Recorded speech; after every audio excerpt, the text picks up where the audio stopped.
ഈ മണിക്കൂറിലെ പ്രധാനപ്പെട്ട വാർത്തകൾ വേഗത്തിൽ നോക്കാം. സർവകലാശാല വിസി നിയമന തർക്കത്തിന് പരിഹാരം കാണാൻ മന്ത്രിമാരായ പി രാജീവും ആർ ബിന്ദുവും ഗവർണറെ കാണുന്നു. കൂടിക്കാഴ്ച അല്പം മുൻപ് രാജ്ഭവനിൽ തുടങ്ങി. സർക്കാർ പട്ടികയിലെ അക്കാദമിക മികവുള്ളവരെ നിയമിക്കണമെന്ന ആവശ്യവുമായി മന്ത്രിമാർ. അക്കാദമിക മികവ് മാത്രം മാനദണ്ഡമെന്ന നിലപാടിൽ ഉറച്ചു ഗവർണറും. സമവായ നീക്കം സുപ്രീം കോടതി നിർദ്ദേശം പരിഗണിച്ചു.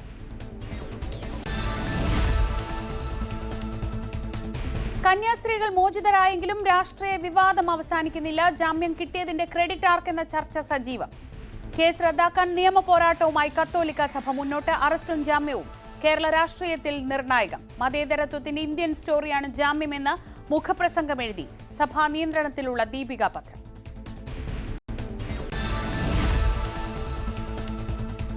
കന്യാസ്ത്രീകളുടെ അറസ്റ്റിൽ പ്രതിഷേധം തുറന്നു പറഞ്ഞ് ഇരിങ്ങാലക്കുട രൂപത. പള്ളികളിൽ ഇടയലേഖനം വായിച്ചു. ചാലക്കുടിയിൽ ബഹുജന റാലിക്കും ആഹ്വാനം.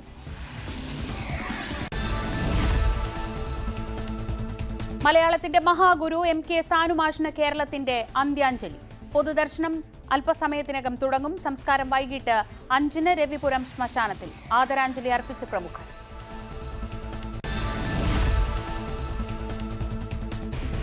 യുഎസ് പ്രസിഡന്റ് ഡൊണാൾഡ് ട്രംപിന്റെ പിഴ ഭീഷണി വകവയ്ക്കാതെ റഷ്യയിൽ നിന്നുള്ള എണ്ണ വാങ്ങൽ തുടരാൻ ഇന്ത്യ. വഴങ്ങില്ലെന്ന് ഇന്ത്യൻ ഉദ്യോഗസ്ഥൻ വ്യക്തമാക്കിയെന്ന് യുഎസ് മാധ്യമങ്ങൾ. അമേരിക്കൻ സമ്മർദ്ദം നേരിടാൻ തയ്യാറെടുക്കുന്നതിന്റെ സൂചനകളുമായി പ്രധാനമന്ത്രി. സ്വദേശി ഉൽപ്പന്നങ്ങൾ പ്രോത്സാഹിപ്പിക്കണമെന്ന് വാരാണസിയിലെ റാലിയിൽ നരേന്ദ്രമോദി. സിനിമയിലെ വിവാദ വിഷയങ്ങളിൽ ശാശ്വത പരിഹാരമുണ്ടാക്കാൻ സിനിമാ കോൺക്ലേവിൽ ചർച്ചകൾ തുടരുന്നു. കോൺക്ലേവ് ഇന്ന് സമാപിക്കും. റിവ്യൂ ബോംബിംഗ് തടയാൻ നിയമവഴി തേടുമെന്ന് സർക്കാർ. പെയ്ഡ് റിവ്യൂകൾ കുറ്റകരമാക്കുന്നത് പരിഗണനയിൽ. വ്യാജ പതിപ്പുകളും നിയമവിരുദ്ധ പ്രദർശനവും തടയാനും നടപടി.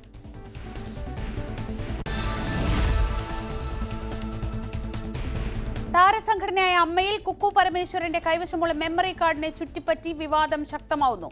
ദുരനുഭവങ്ങൾ പറഞ്ഞ് റെക്കോർഡ് ചെയ്യിച്ചത് നടിമാരെ തെറ്റിദ്ധരിപ്പിച്ചെന്ന ഒരു വിഭാഗം. കുക്കുവിനെതിരെയും ഇടവേള ബാബുവിനെതിരെയും ഗുരുതര ആരോപണങ്ങളുമായി പൊന്നമ്മ ബാബുവും ഉഷയും. മെമ്മറി കാർഡ് ഉപയോഗിച്ച് ബ്ലാക്ക് മെയിലിംഗ് എന്ന ആരോപണവും ശക്തം. സംസ്ഥാനത്ത് മഴ വീണ്ടും ശക്തമാകുന്നു. ആലപ്പുഴ, കോട്ടയം, ഇടുക്കി, എറണാകുളം ജില്ലകളിൽ ഓറഞ്ച് അലർട്ട്. 6 ജില്ലകളിൽ ഇന്ന് യെല്ലോ അലർട്ട്. മഴ ശക്തമാകാൻ കാരണം തെക്കൻ തമിഴ്നാടിനും മാന്നാർ കടലിടുക്കിനും മുകളിലായി രൂപപ്പെട്ട ചക്രവാത ചുഴി. ശക്തമായ കാറ്റിനും സാധ്യത.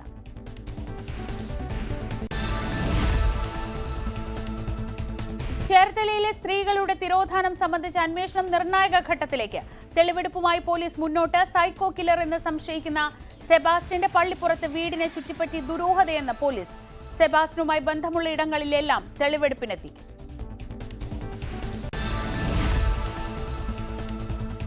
പത്തനംതിട്ടയിൽ യുവാവ് ഭാര്യയെ കുത്തിക്കൊന്നു. മരിച്ചത് പുല്ലാട് സ്വദേശി ശ്യാമ. അച്ഛനും അച്ഛന്റെ സഹോദരിക്കും പരിക്കേറ്റു. കൊലപാതകത്തിന് പിന്നിൽ ഭർത്താവ് അജിയുടെ സംശയരോഗമെന്ന് പോലീസ്. അജിക്കായി തെരച്ചിൽ തുടരുന്നു.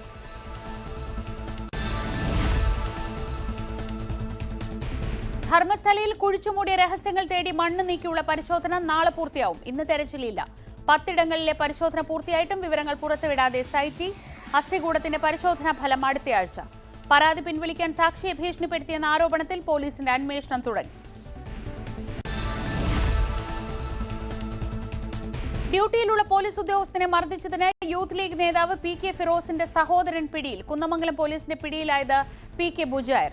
സംഭവം ലഹരി പരിശോധനയ്ക്കിടെ ബുജായറിന്റെ ബൈക്കിൽ നിന്ന് കഞ്ചാവ് പൊതിയുന്ന പേപ്പർ പിടികൂടി. പരിശോധനയ്ക്ക് പോലീസ് എത്തിയത് ലഹരി കേസിലെ പ്രതി റിയാസിന്റെ കുറ്റസമ്മതമൊഴിയുടെ അടിസ്ഥാനത്തിൽ.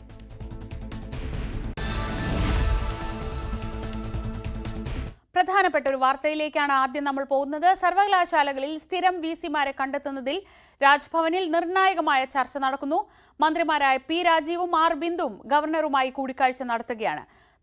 2 താൽക്കാലിക വിസിമാരെ സമ്മതമില്ലാതെ നിയമിച്ചതിൽ സർക്കാരിന്റെ അതൃപ്തി നിലനിൽക്കെയാണ് സമവായ നീക്കം. ഡാൻ കുര്യൻ വിവരങ്ങളുമായി. ഡാൻ, മഞ്ഞുരുക്കത്തിൽ ഏറ്റവും നിർണായകമായ ഒരു നടപടിയായി ഇതിനെ കാണാം. കാരണം സുപ്രീം കോടതിയുടെ ഭാഗത്തുനിന്ന് നിർദ്ദേശമുണ്ട് സർക്കാരും ഗവർണറും ഒന്നിച്ചു വേണം ഇക്കാര്യത്തിൽ മുന്നോട്ട് പോകാനെന്ന്. അങ്ങനെ ഒരു നിർദ്ദേശം ഇരിക്കുമ്പോഴാണ് സിസ തോമസിനെയും ശിവപ്രസാദിനെയും വീണ്ടും നിയമിച്ചത് എന്ന പശ്ചാത്തലത്തിൽ കൂടി നടക്കുന്ന കൂടിക്കാഴ്ചയാണ്. എന്തൊക്കെയാണ് ഏറ്റവും പുതിയ വിവരങ്ങൾ? അല്പസമയം മുമ്പാണ് നിയമമന്ത്രി പി രാജീവും ഉന്നത വിദ്യാഭ്യാസ വകുപ്പ് മന്ത്രി ആർ ബിന്ദുവും ഗവർണർ രാജേന്ദ്ര വിശ്വനാഥ് ആയുള്ള കൂടിക്കാഴ്ചയ്ക്ക് വേണ്ടി രാജ്ഭവനിൽ എത്തിയത്. കൂടിക്കാഴ്ച തുടങ്ങിയിട്ട് ഏതാനും മിനിറ്റുകൾ പിന്നീട് കൃത്യമായി സർക്കാരിന് ഈ വിഷയത്തിലുള്ള ഒരു നിലപാട്, അതായത് സർക്കാർ നൽകിയിരിക്കുന്ന യോഗ്യതാ പട്ടികയിൽ നിന്ന് അക്കാദമിക് മാനദണ്ഡങ്ങൾ മുൻനിർത്തിക്കൊണ്ട് സ്ഥിരം VC-മാർ നിയമിക്കണം എന്ന കാര്യമായിരിക്കും മന്ത്രിമാർ ഗവർണറോട് ആവശ്യപ്പെടുക. പക്ഷേ അദ്ദേഹത്തിന്റെ ഭാഗത്തുനിന്ന് മാത്രം അടിസ്ഥാനമാക്കിക്കൊണ്ടാകും, അതായത് അക്കാദമിക് യോഗ്യത മാത്രം അടിസ്ഥാനമാക്കിക്കൊണ്ട് VC-മാരെ നിയമിക്കാനാവൂ എന്നൊരു നിലപാട് ഗവർണറും സ്വീകരിച്ചേക്കുമെന്നാണ് സൂചന. അതോടൊപ്പം ഡിജിറ്റൽ ടെക്നിക്കൽ യൂണിവേഴ്സിറ്റി താൽക്കാലിക VC-മാരെ നിയമിച്ചതിലുള്ള അതൃപ്തി മന്ത്രിമാർ രാജ്ഭവനെ അത് ഗവർണറെ അറിയിക്കുമെന്നാണ് വിവരം. അങ്ങനെയാണെങ്കിൽ അദ്ദേഹത്തിന്റെ പ്രതികരണം ഈ വിഷയത്തിൽ എന്താകുമെന്നതാണ് ശ്രദ്ധേയം. സുപ്രീം കോടതിയുടെ വിധിയുടെ പശ്ചാത്തലത്തിലാണ് ഇങ്ങനെയൊരു അനുനയ നീക്കത്തിന്റെ ഭാഗമായുള്ള കൂടിക്കാഴ്ച നടക്കുന്നത്. അതുകൊണ്ട് തന്നെ പ്രശ്നപരിഹാരത്തിനായി ഒരു കൃത്യമായ സമവായ നീക്കം ഇന്നത്തെ ചർച്ചയിൽ ഉണ്ടാകുമെന്ന് തന്നെയാണ് വിലയിരുത്തപ്പെടുന്നത്.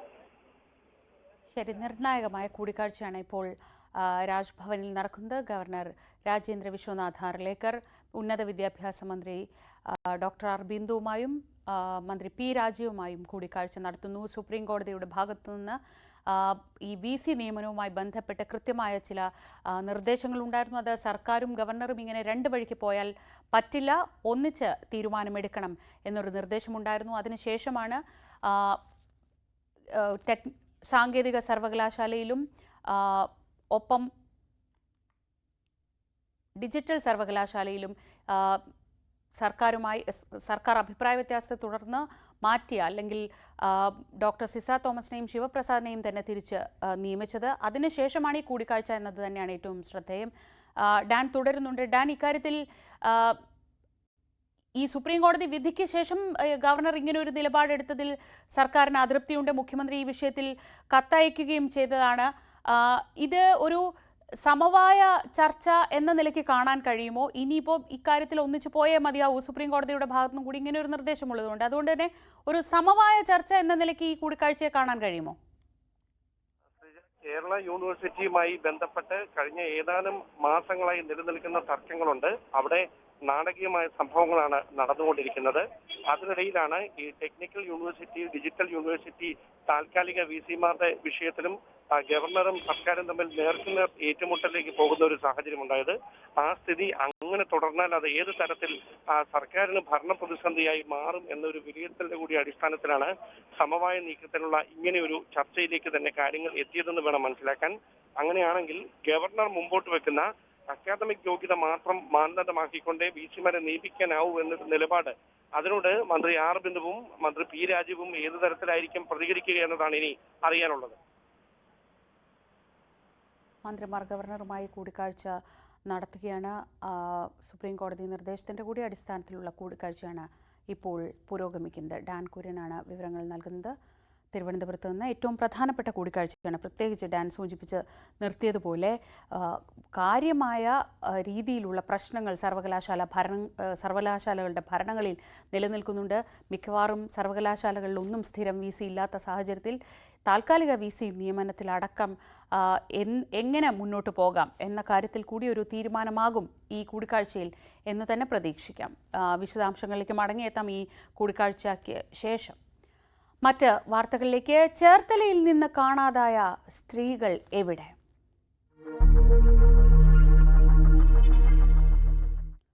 ആലപ്പുഴയിലെ ചേർത്തല ഉൾപ്പെടെയുള്ള പ്രദേശങ്ങളിൽ സ്ത്രീകളുടെ തിരോധാനം സംബന്ധിച്ച കേസിലെ അന്വേഷണം നിർണായക ഘട്ടത്തിലാണ്. സൈക്കോ കില്ലർ എന്ന് സംശയിക്കുന്ന സെബാസ്റ്റ്യനെ പള്ളിപ്പുറത്ത് വീട്ടിലെത്തിച്ച് അടുത്ത ദിവസം തെളിവെടുക്കും.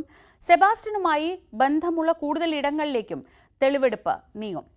ഡാനി പോൾ വിവരങ്ങളുമായി. ഡാനി, നമ്മൾ ഈ ക്രൈം ത്രില്ലറുകളിലോ സീരീസുകളിലോ ഒക്കെ കണ്ടതുപോലെ ഒരു സ്ത്രീയെ കാണാതായതുമായി ബന്ധപ്പെട്ട അന്വേഷണം നടക്കുമ്പോൾ അതിൽ നിന്ന് കൂടുതൽ ഞെട്ടിക്കുന്ന വിവരങ്ങൾ വന്നുകൊണ്ടിരിക്കുക എന്നതാണ് ഇപ്പോൾ ഈ ചേർത്തലയിലെ സെബാസ്റ്റ്യനുമായി ബന്ധപ്പെട്ട് നമ്മൾ കഴിഞ്ഞ ദിവസങ്ങളിൽ കണ്ടുകൊണ്ടിരിക്കുന്നത്. എങ്ങനെയാണ് ഇയാൾ ഈ സ്ത്രീകളെയൊക്കെ കുരുക്കിലാക്കിയത്, ഇവരെ എന്ത് ചെയ്തു എന്നതൊക്കെ അറിയേണ്ടതുണ്ട്. ഏത് രീതിയിൽ വളരെ നിർണായകമായ വിവരങ്ങളാണ് ഈ വിഷയത്തിൽ കഴിഞ്ഞ ദിവസം ശരണ്യ അടക്കം പുറത്ത് വിട്ടിട്ടുള്ളത്. ഇനി പോലീസിന്റെ ഭാഗത്ത് നിന്ന് എങ്ങനെ മുന്നോട്ട് പോകുന്നു എന്നാണ് അറിയേണ്ടത്. എന്താണ് നമുക്ക് ലഭിക്കുന്ന വിവരങ്ങൾ?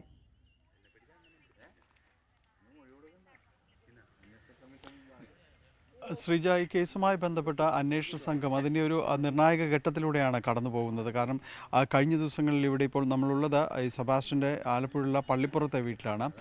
പള്ളിപ്പുറത്ത് ഏതാണ്ട് ഒരു 2.5 ഏക്കറോളം വരുന്നൊരു സ്ഥലത്ത് ഇവിടെ ഈ വീട് പരിസരമെല്ലാം തന്നെ ഉള്ളത്. ഇവിടെ നിർണായകമായ ഒരു തെളിവെടുപ്പ് അടക്കമുള്ള കാര്യങ്ങളിലേക്കാണ് അന്വേഷണ സംഘം ക്രൈംബ്രാഞ്ച് കടക്കുകയും ചെയ്യുന്നത്. കഴിഞ്ഞ ദിവസങ്ങളിൽ ഇവിടെ നടത്തിയ പരിശോധനയിൽ ഈ അസ്ഥികൾ അടക്കം കണ്ടെത്തിയിരുന്നു. അത് ഡീസൽ ഉപയോഗിച്ച് കത്തിച്ചതാണ് എന്നുള്ള രീതിയിലുള്ളൊരു സംശയവും എല്ലാം തന്നെ നിലനിൽക്കുന്ന രീതിയിലാണ് ഇതെല്ലാം തന്നെ കണ്ടെടുക്കുകയും ചെയ്തിരുന്നത്. ഇതിനകത്തുനിന്ന് മറ്റ് ഇതിന് ചെറിയ ആയുധങ്ങളും അതോടൊപ്പം തന്നെ രക്തക്കറകളും എല്ലാം തന്നെ ഇവർ ശ്രദ്ധിക്കപ്പെട്ട് തെളിവിൻ്റെ ഭാഗമായിട്ട് കണ്ടെത്തിയിരുന്നു. അപ്പോൾ ഇത്തരം കാര്യങ്ങൾ കൂടുതൽ ശാസ്ത്രീയമായ പരിശോധനകളും കാര്യങ്ങളും എല്ലാം തന്നെ മുന്നോട്ട് പോകേണ്ടതാണ്. ഇന്ന് സെബാസ്റ്റ്യനെ ഇവിടെ എത്തിച്ച ഇവിടെ തെളിവെടുപ്പ് അടക്കമുള്ള കാര്യങ്ങൾ നടത്തേണ്ടതാണ്. പക്ഷേ ഇന്ന് അത് അടുത്ത ദിവസങ്ങളിലേക്ക് മാറ്റിയിട്ടുണ്ട്. വരും ദിവസങ്ങളിലായിരിക്കും തെളിവെടുപ്പ് ഉണ്ടാകുക എന്നാണ് അറിയാനായിട്ട് സാധിക്കുന്നത്. ഇവിടെ പോലീസ് സംഘം ഇവിടെ എത്തിയിരുന്നു. പിന്നീടാണ് ക്രൈംബ്രാഞ്ചിൽ നിന്ന് അറിയിപ്പുണ്ടാകുന്നത്. മറ്റൊരു ദിവസത്തേക്ക് ഇത് മാറ്റിയിരിക്കുന്നു എന്ന രീതിയിലേക്ക് അറിയിപ്പ് വന്നിരിക്കുന്നു. ഏതായാലും ഇതിൽ നേരത്തെ ശ്രീജ സൂചിപ്പിച്ചതുപോലെ വളരെ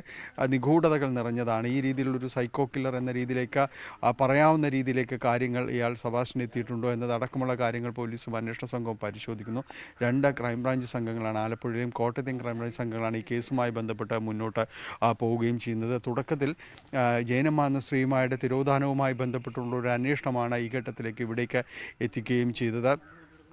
അതിനുശേഷം പിന്നീട് ഇവിടെ നിന്ന് കാണാതായ സ്ത്രീകളെക്കുറിച്ച് അന്വേഷണം വരികയും ചെയ്യുന്നു. ചേർത്തലയിൽ നിന്ന് കാണാതായ ബിന്ദു പത്മനാഭൻ, അതോടൊപ്പം തന്നെ 2013 കാണാതായ ആയിഷ, ഇവരുടെ തിരോധാനവുമായി ബന്ധപ്പെട്ടുകൊണ്ടും ഈ ഒരു അന്വേഷണങ്ങളിലേക്കെല്ലാം തന്നെ കടക്കുന്നുണ്ട്. ബിന്ദു പത്മനാഭൻ്റെ കേസിലേക്ക് വരുമ്പോൾ കൃത്യമായ രീതിയിൽ ഇയാളൊരു വസ്തു ഇടപാടടക്കമുള്ള കാര്യങ്ങൾ നടത്തിയിരുന്ന ഒരാളാണ്. ഇയാളുമായിട്ട് ബന്ധപ്പെട്ടതിൻ്റെയും പിന്നീട് അവരുടെ സ്വത്തുക്കൾ തന്നെയും ആൾമാറാട്ടം നടത്തി കൈക്കലാക്കിയതിൻ്റെയും അടക്കമുള്ള രേഖകളും വിവരങ്ങളും എല്ലാം തന്നെ അന്വേഷണ സംഘത്തിന് ലഭിക്കുകയും ചെയ്തു. അപ്പോൾ ഇവരുടെ കാര്യത്തിലും കൃത്യമായ രീതിയിലുള്ള ഒരു ഇടപെടൽ ഇയാൾക്ക് ഇതിൽ ഉത്തരം പറയേണ്ട ഒരു അവസ്ഥയിലേക്കെല്ലാം തന്നെ കാര്യങ്ങൾ എത്തിയിട്ടുണ്ട് എന്ന് തന്നെയാണ്. പക്ഷേ അതിലേക്ക് കുറെ കൂടി മുന്നോട്ട് പോകേണ്ടതുണ്ട്.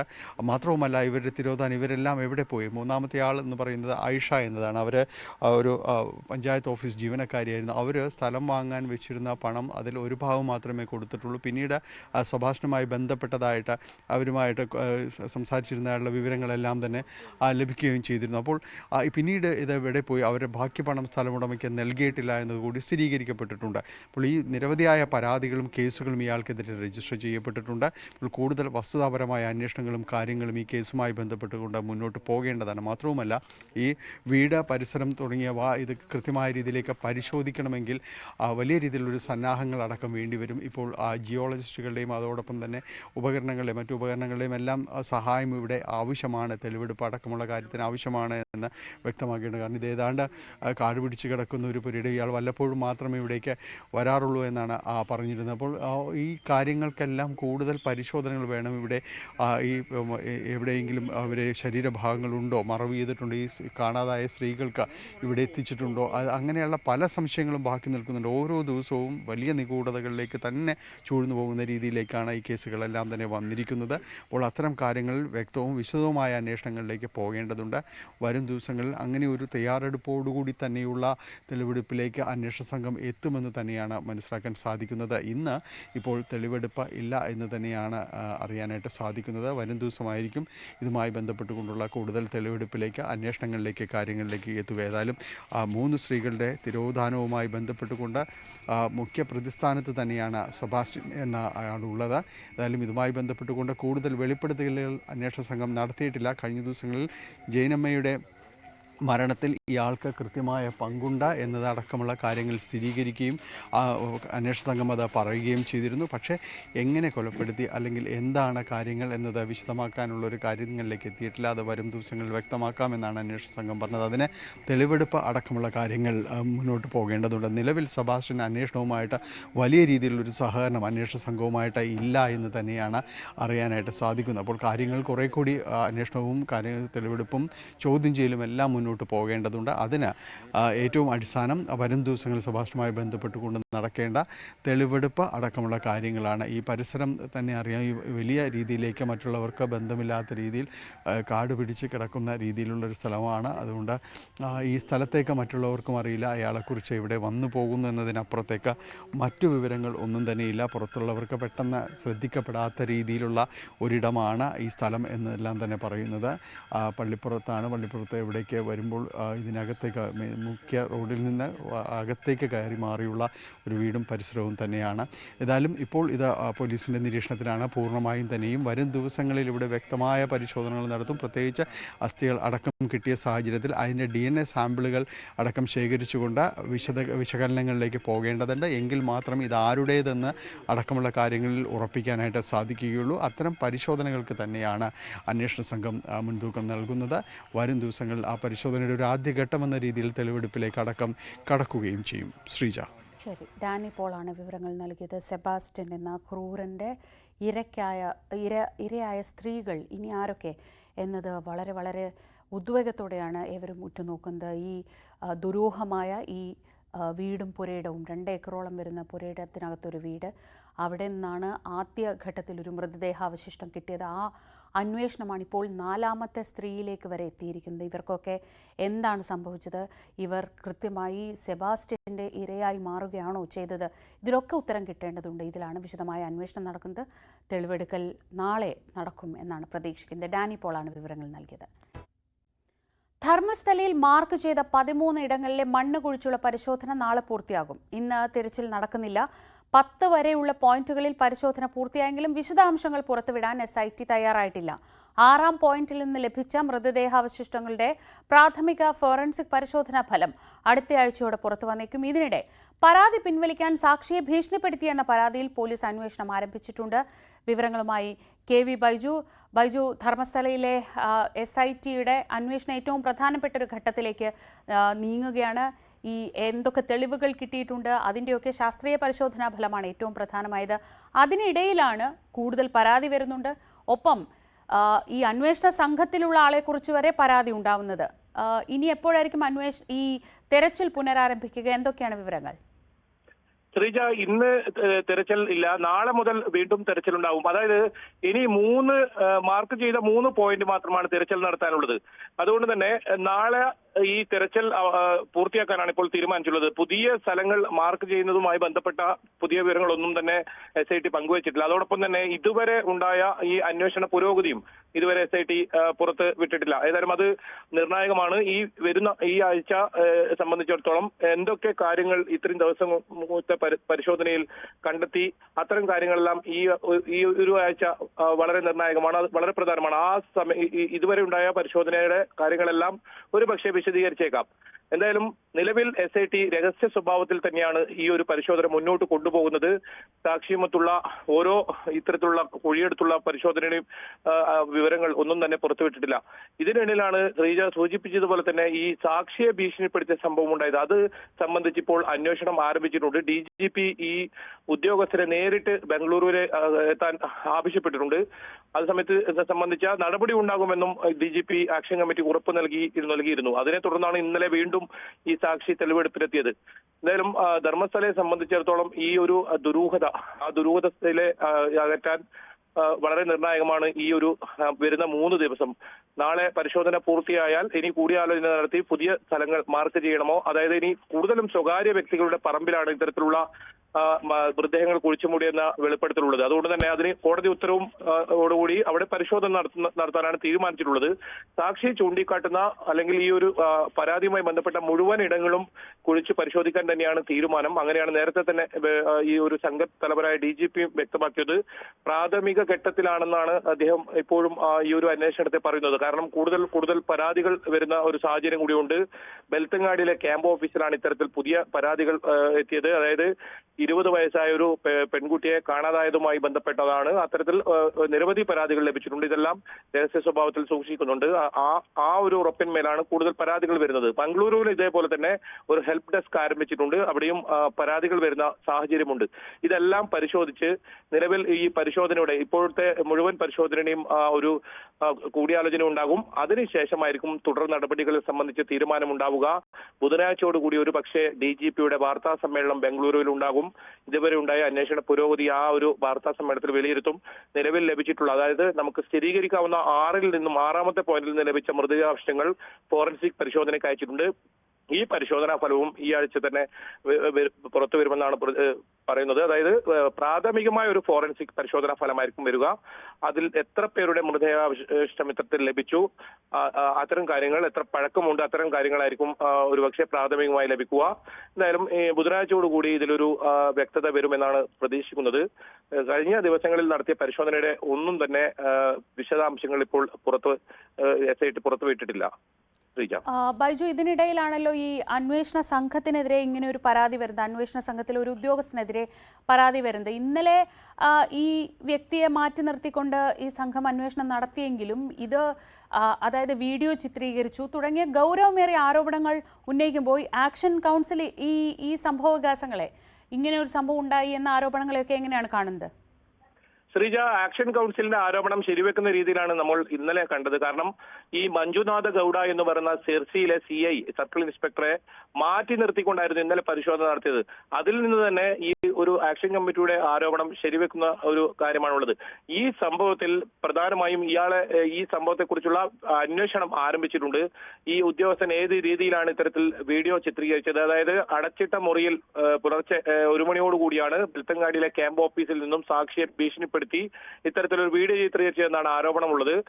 ആ സംഭവത്തിൽ ഏതായാലും ഇയാളെ മാറ്റി നിർത്തിക്കൊണ്ടുള്ള ഒരു പരിശോധനയാണ് ഇപ്പോൾ നടക്കുന്നത്. SIT സംഘത്തിൽ നിലവിൽ ഇയാൾ ഇപ്പോൾ ഇല്ല.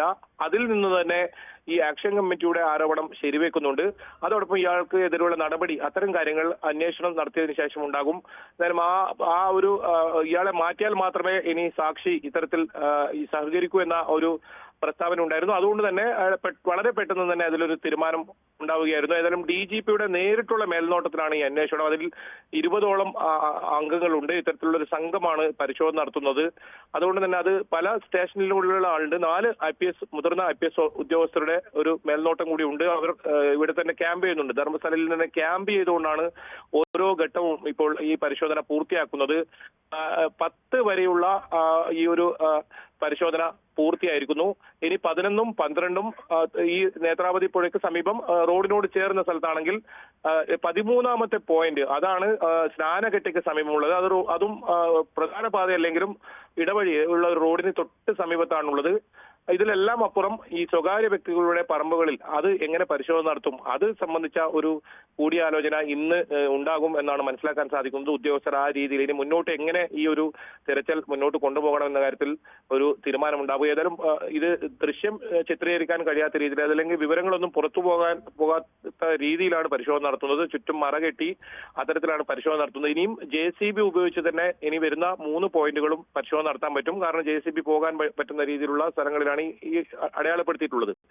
വളരെ പെട്ടെന്ന് ഒരുപക്ഷെ നാളത്തേക്ക് തന്നെ ഈ 3 സ്ഥലങ്ങളും പൂർത്തിയാക്കി ഇനി തുടർ നടപടി സംബന്ധിച്ച ആലോചന ഉണ്ടാകുമെന്നാണ് നമുക്ക് മനസ്സിലാക്കാൻ സാധിക്കുന്നത്. ശ്രീജ, KV ബൈജു ആണ് വിവരങ്ങൾ നൽകിയത് ധർമ്മസ്ഥലയിൽ നിന്ന്. ധർമ്മസ്ഥലയിൽ മണ്ണ് കുഴിച്ചുള്ള പരിശോധന നടക്കുകയാണ്. ഇന്നത്തെ ദിവസം പരിശോധനയില്ല, പക്ഷേ വളരെ പ്രധാനപ്പെട്ട വിവരങ്ങൾ നമ്മൾ അടുത്ത ദിവസങ്ങളിൽ പ്രതീക്ഷിക്കുന്നുണ്ട്. മറ്റ് വാർത്തകളിലേക്ക് പോകാം. ലഹരി ഇടപാടിനെതിരെ പരിശോധിക്കാനെത്തിയ പോലീസുകാരനെ ആക്രമിച്ച യൂത്ത് ലീഗ് നേതാവ് PK ഫിറോസിന്റെ സഹോദരൻ പിടിയിൽ. PK ബുജൈറിനെയാണ് കുന്ദമംഗലം പോലീസ് അറസ്റ്റ് ചെയ്തത്. കഞ്ചാവ് പൊതിയാൻ ഉപയോഗിക്കുന്ന പേപ്പർ ഇയാളിൽ നിന്ന് പിടിച്ചെടുത്തു. ലഹരി ഇടപാട് കേസിലെ പ്രതിയും ചൂലാംവയൽ സ്വദേശിയുമായ റിയാസിന്റെ കുറ്റസമ്മത മൊഴിയിൽ നിന്നാണ് ബുജൈറിന്റെ പങ്കിനെക്കുറിച്ച് പോലീസിന് വിവരം ലഭിച്ചത്. MS അനീഷ് കുമാർ വിവരങ്ങളുമായി. അനീഷ്, ഈ ഒരു പരിശോധനയ്ക്കിടെ പോലീസ് ഉദ്യോഗസ്ഥനെ മർദ്ദിക്കേണ്ട കാര്യമില്ല. ഒന്നാമത്, അങ്ങനെ മർദ്ദിച്ച ആൾ ആരാണ് എന്ന് അന്വേഷിക്കുമ്പോഴാണ് അത് PK ഫിറോസിന്റെ സഹോദരനാണ് എന്ന് മനസ്സിലാവുന്നത്. ഇയാളുടെ ഒരു പശ്ചാത്തലം എന്താണ്? നമുക്ക് ലഭിക്കുന്ന വിവരങ്ങൾ എന്തൊക്കെയാണ്? ശ്രീജ, ശനിയാഴ്ച വൈകിട്ടാണ് കുന്നമംഗലം ചൂലാമേൽ ബസ് സ്റ്റോപ്പിനെ സമീപിച്ച് സംഭവ പരമ്പരകൾക്ക് തുടക്കമാവുന്നത്. യൂത്ത് ലീഗ് നേതാവ് പി കെ ഫിറോസിന്റെ അനിയൻ കൂടിയായ പി കെ ബുജേർ ലഹരി ഒരു കണ്ണിയാണ് എന്ന വിവരം പോലീസിന് ലഭിച്ചിരുന്നു. ഇത്തരത്തിലൊരു മൊഴി ലഭിക്കുകയും ചെയ്തിരുന്നു. ഇതിന്റെ അടിസ്ഥാനത്തിലാണ് കുന്നമംഗലം പോലീസ് ബുജേറിന്റെ വാഹനം പരിശോധിക്കാൻ തീരുമാനിച്ചത്. ഇരുചക്ര വാഹനത്തിലായിരുന്നു ഇയാൾ യാത്ര ചെയ്യുന്നത്. വാഹനം പരിശോധിക്കാൻ പോലീസ് ആരംഭിച്ചതോടെ ഈ ബുജേർ പോലീസ് ഉദ്യോഗസ്ഥർക്ക് നേരെ പ്രകോപിതനാവുകയും സിവിൽ പോലീസ് ഓഫീസറായ അജീഷിന്റെ മുഖത്തടിക്കുകയും നെഞ്ചിൽ പിടിച്ച് തള്ളുകയുമായിരുന്നു. ഇതേ തുടർന്ന് ചെറിയ പരിക്കുകൾ CPOയ്ക്ക് അജീഷിനുണ്ടാവുകയും പ്രാഥമിക ആരോഗ്യ കേന്ദ്രത്തിൽ ചികിത്സ തേടുകയും ചെയ്തു. ഇതേസമയം തന്നെ പോലീസുകാരനെ മർദ്ദിച്ചതുമായി ബന്ധപ്പെട്ട് ഇയാളെ കസ്റ്റഡിയിലെടുക്കുകയായിരുന്നു. ഒപ്പം വാഹനത്തിൽ നടത്തിയ വിശദമായ പരിശോധനയിൽ ഈ കഞ്ചാവ് പൊതിയാൻ ഉപയോഗിക്കുന്ന കടലാസ് അടക്കമുള്ള അല്ലെങ്കിൽ മറ്റു ചില ഉപകരണങ്ങൾ കൂടി കണ്ടെടുത്തിട്ടുണ്ട് എന്നാണ് പോലീസ് പറയുന്നത്. ഔദ്യോഗിക കൃത്യനിർവഹണത്തെ തടസ്സപ്പെടുത്തി എന്ന വകുപ്പ് ചുമത്തിയാണ് ഇപ്പോൾ ജാമ്യമില്ലാ വകുപ്പ് പ്രകാരം കേസെടുത്തിരിക്കുന്നത്. ഇതുമായി ബന്ധപ്പെട്ട് ഇപ്പോൾ ബുജേർ കസ്റ്റഡിയിലാണ് താനും. നേരത്തെ ഈ ലഹരി ഇടപാടുമായി ബന്ധപ്പെട്ട് ചൂലാമേൽ സ്വദേശിതനായ റിയാസ് എന്നയാളെ കസ്റ്റഡിയിൽ എടുത്തിരുന്നു പോലീസ്. ഇയാളെ ചോദ്യം ചെയ്തപ്പോൾ ഈ ബുജേറിന്റെ പങ്കിനെ കുറിച്ചുള്ള വിവരം ലഭിച്ചിരുന്നു. ഇതിന്റെ അടിസ്ഥാനത്തിലാണ് ഇയാളുടെ വാഹനം പരിശോധിക്കുന്നതിനും കൂടുതൽ വിവരങ്ങൾ ആരായുന്നതിനുമായി പോലീസ് ബുജേറിന്റെ അടുത്തെത്തിയത്. ഇത്തരത്തിൽ വാഹനം നിർത്തി പരിശോധന നടത്താൻ ഒരുങ്ങിയപ്പോഴാണ് പോലീസിനെ ആക്രമിച്ചിരിക്കുന്നത്. അല്പസമയത്തിനകം ബുജേറിനെ മജിസ്ട്രേറ്റ് മുമ്പാകെ ഹാജരാക്കും എന്ന് പോലീസ് അറിയിച്ചിട്ടുണ്ട്. ഷീജ. MS അനീഷ് കുമാറാണ് വിവരങ്ങൾ നൽകിയത്. പി കെ ഫിറോസിന്റെ സഹോദരൻ കൂടിയായ പി കെ ജുബൈറിനെതിരെയാണ് ഇപ്പോൾ ഇങ്ങനെ ആരോപണം ഉയർന്നിരിക്കുന്നത്. ലഹരി പരിശോധനയ്ക്കിടെ പോലീസിനെ മർദ്ദിക്കുകയായിരുന്നു. ഇടവേള. വാർത്തകളിലേക്ക്. പത്തനംതിട്ട പുല്ലാട് ഭർത്താവ് ഭാര്യയെ കുത്തിക്കൊന്നു. പുല്ലാട് സ്വദേശി ശ്യാമയാണ് കൊല്ലപ്പെട്ടത്. ശ്യാമയുടെ അച്ഛൻ ശശി, പിതൃ സഹോദരി രാധാമണി എന്നിവർക്ക് കുത്തേറ്റു. വിവരങ്ങളുമായി ശശിനാരായണൻ ഉണ്ട്. ശശി, ഈ അജി ഇപ്പോൾ എവിടെയുണ്ട്? പോലീസ് ഇയാൾക്ക് വേണ്ടിയുള്ള തെരച്ചിൽ എങ്ങനെയാണ് നടത്തുന്നത്?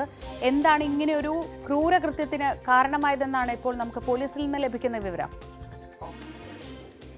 ശ്രീജ, കുടുംബ പ്രശ്നം തന്നെയാണ്. ഈ കുടുംബ പ്രശ്നം, അതായത് സംശയരോഗം, ഭാര്യയുള്ള സംശയരോഗമാണ് ഈ പുല്ലാട് സ്വദേശി ശ്യാമയെ ഭർത്താവ് അജി കുത്തിക്കൊലപ്പെടുത്തുള്ള കാരണമായി പറയുന്നത്. ഇന്നലെ രാത്രിയാണ് ഇത്തരമൊരു ക്രൂരകൃത്യം ഈ അജി ചെയ്ത് തടസ്സം പിടിക്കാനെത്തിയ ഷാരിയുടെ പിതാവ് ശശിയെയും ഒപ്പം സഹോദരി രാധാമണിയെയും ഇയാൾ കുത്തിപ്പരിക്കേൽപ്പിച്ചു. അതിനുശേഷം ഇവരെ ആശുപത്രിയിൽ കൊണ്ടുപോകുന്ന വഴിക്കാണ് ഈ ശ്യാമ മരിച്ചത്. ഗുരുതരമായ പരിക്കുകളോടുകൂടിയാണ് കോട്ടയം മെഡിക്കൽ കോളേജിൽ ഈ ശ്യാമയുടെ പിതാവ് ശശിയെ പ്രവേശിച്ചിട്ടുള്ളതായാലും അപകടനില തരണം ചെയ്തു എന്നുള്ള കാര്യമാണ് ഇപ്പോൾ ആശുപത്രിയിൽ നിന്നും നമുക്ക് ലഭിക്കുന്നത്. എന്നാൽ അതിനുശേഷം ഈ പ്രതിയായ അജി വീട്ടിൽ നിന്ന് രക്ഷപ്പെടുകയാണ് ഉണ്ടായത്. തുടർച്ചയായി വീട്ടിൽ മദ്യപിച്ചെത്തുകയും ഈ സംശയരോഗം, ഭാര്യയോടുള്ള സംശയരോഗം ആണ് ഈ ആരോപിച്ച് സ്ഥിരമായി മർദ്ദിക്കുന്ന ഒരു സ്വഭാവം ഈ അജിക്കുണ്ട് എന്നാണ് ഈ അയൽവാസികൾ പറയുന്നത്. ഇന്നലെയും സമാനമായ രീതിയിൽ രാത്രി എത്തിയതിനു ശേഷം ശാരീരികമായി വഴക്കുണ്ടായി. ആ വഴക്കുണ്ടായതിനു ശേഷമാണ് കത്തി ഉപയോഗിച്ച് കുത്തി കൊലപ്പെടുത്തിയത്. എന്തായാലും ആഴത്തിലുള്ള മുറിവുണ്ടായിരുന്നു. വയറ് പിളർന്ന് കുടൽമാല പുറത്തു വന്ന സ്ഥിതിയിലേക്കാണ് ഉണ്ടായത്. ഉടൻ തന്നെ കോഴഞ്ചേരിയിലെ സ്വകാര്യ ആശുപത്രിയിൽ എത്തിക്കുകയും പിന്നീട് അവിടെ വെച്ചാണ് ശാരിയുടെ മരണം ഉണ്ടാവുകയും ചെയ്യുന്നത്. എന്തായാലും ആ തടസ്സം പിടിക്കാനത്ത ഇതിലാണ് സംഭവത്തിലാണ് പിതാവ് ശശിക്കും ഒപ്പം പിതാവിന്റെ സഹോദരി രാധാമണിക്കും ഗുരുതരമായ ഏൽക്കുന്നത്. രണ്ടുപേരും കോട്ടയം മെഡിക്കൽ കോളേജിലേക്ക് ചികിത്സയിലാണ്. ഈ പ്രതി ഇന്നലെ തന്നെ ഈ സംഭവത്തിന് ശേഷം അവിടെ നിന്ന് രക്ഷപ്പെടുകയും ചെയ്തു. കോയിപ്പുറം പോലീസാണ് കേസ് അന്വേഷിക്കുന്നത്. കോയിപ്പുറം പോലീസ് ഈ വിശദമായി ഇത് പരിശോധിച്ചു വരികയാണ്. എന്തായാലും പ്രതിക്കുള്ള തെരച്ചിൽ ഇപ്പോഴും തുടരുകയാണ്. ഒളിച്ചിരിക്കുന്ന അല്ലെങ്കിൽ പ്രതി എവിടെയാണെന്നുള്ള ചില സൂചനകൾ പോലീസിന് ലഭിച്ചിട്ടുണ്ട് എന്നുള്ള കാര്യം കൂടി വ്യക്തമായിട്ടുണ്ട്. ഇന്നലെ രാത്രിയിലാണ് ഇത്ര ഒരു ക്രൂരമായ സംഭവത്തിനെ കുറിച്ച്. ശരി, ശശിനാരായണനാണ് വിവരങ്ങൾ നൽകിയത്. പത്തനംതിട്ടയിൽ നിന്ന്. താരസംഘടനയായ അമ്മയിൽ മെമ്മറി കാർഡ് വിവാദം കത്തുകയാണ്. കുക്കു പരമേശ്വരന്റെ കൈവശം നിരവധി നടിമാരുടെ വെളിപ്പെടുത്തൽ അടങ്ങിയ മെമ്മറി കാർഡ് ഉണ്ടെന്ന് പൊന്നമ്മ ബാബുവിന്റെ വെളിപ്പെടുത്തൽ സ്ഥിരീകരിച്ച് കൂടുതൽ നടിമാർ രംഗത്തെത്തിയിട്ടുണ്ട്.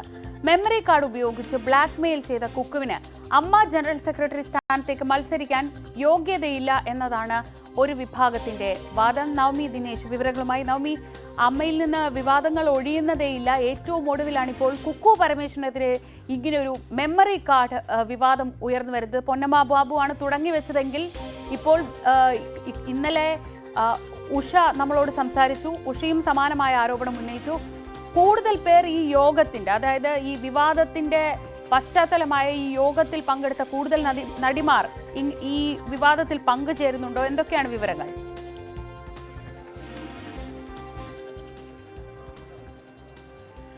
Sreeja, very good morning. ഈ മെമ്മറി കാർഡ് വിവാദം ഇപ്പോഴും ഒടുങ്ങുന്നില്ല.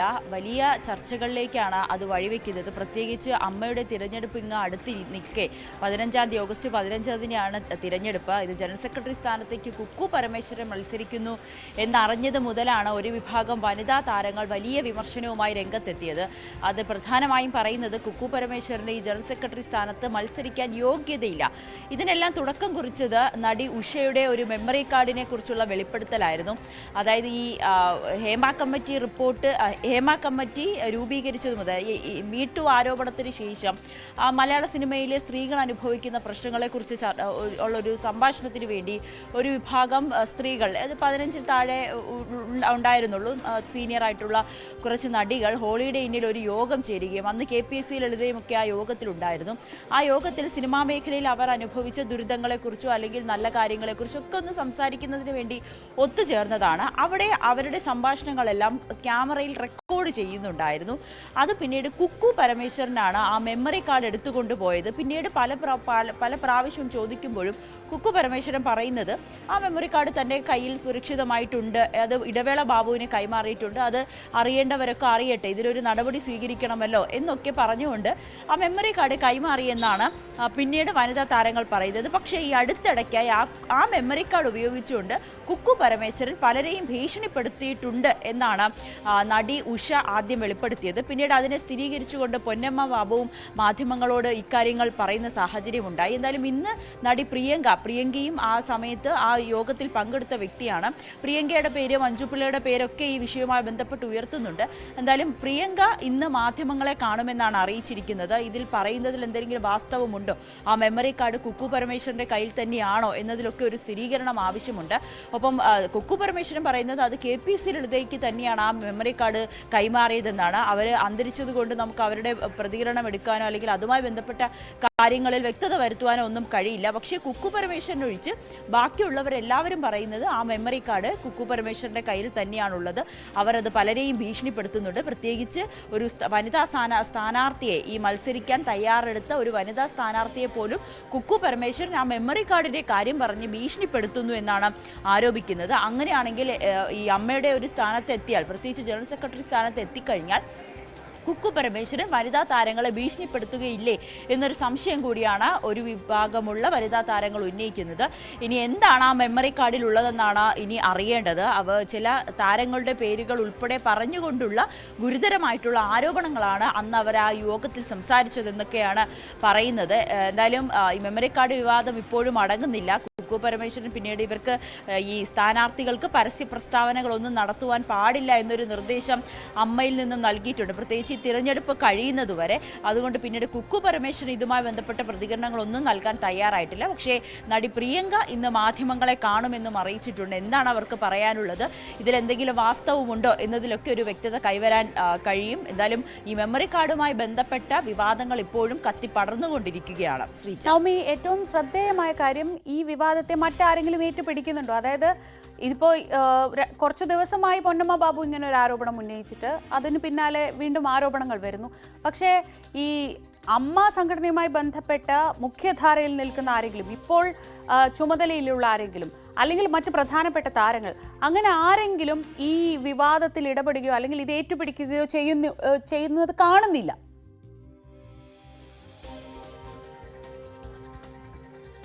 ഇല്ല ശ്രീജ, നമ്മളിതുമായി ബന്ധപ്പെട്ട് പല താരങ്ങളെയും സംസാരിച്ചിരുന്നു. അവരോടൊക്കെ ഈ വിഷയവുമായി ബന്ധപ്പെട്ട അവരുടെ അഭിപ്രായം അല്ലെങ്കിൽ ഇതിനെക്കുറിച്ച് ധാരണയുണ്ടോ, ഇങ്ങനൊരു സംഭവം നടന്നിട്ടുണ്ടോ എന്നൊക്കെ ചോദിക്കുമ്പോൾ അവരാരും പ്രതികരിക്കാൻ തയ്യാറായിട്ടില്ല. ഇതെല്ലാം സംഘടനയിലെ ഉള്ളിൽ തന്നെ സംസാരിച്ച് തീർക്കേണ്ട വിഷയങ്ങളാണ്. ഇങ്ങനെ പരസ്യ പ്രതികരണം നടത്തുന്നത് ശരിയല്ല. അങ്ങനെയുള്ള തരത്തിലുള്ള പ്രതികരണമാണ് ഇവരുടെ ഭാഗത്ത് നിന്നൊക്കെ വരുന്നത്. പ്രത്യേകിച്ച് ഇടവേള ബാബുവിൻ്റെ കയ്യിലാണ് ഈ മെമ്മറി കാർഡ് നൽകിയതെന്ന് കുക്കു പരമേശ്വരൻ പറയുന്ന സാഹചര്യമുണ്ടായി, മറ്റുള്ളവർ പറയുന്ന സാഹചര്യമുണ്ടായി.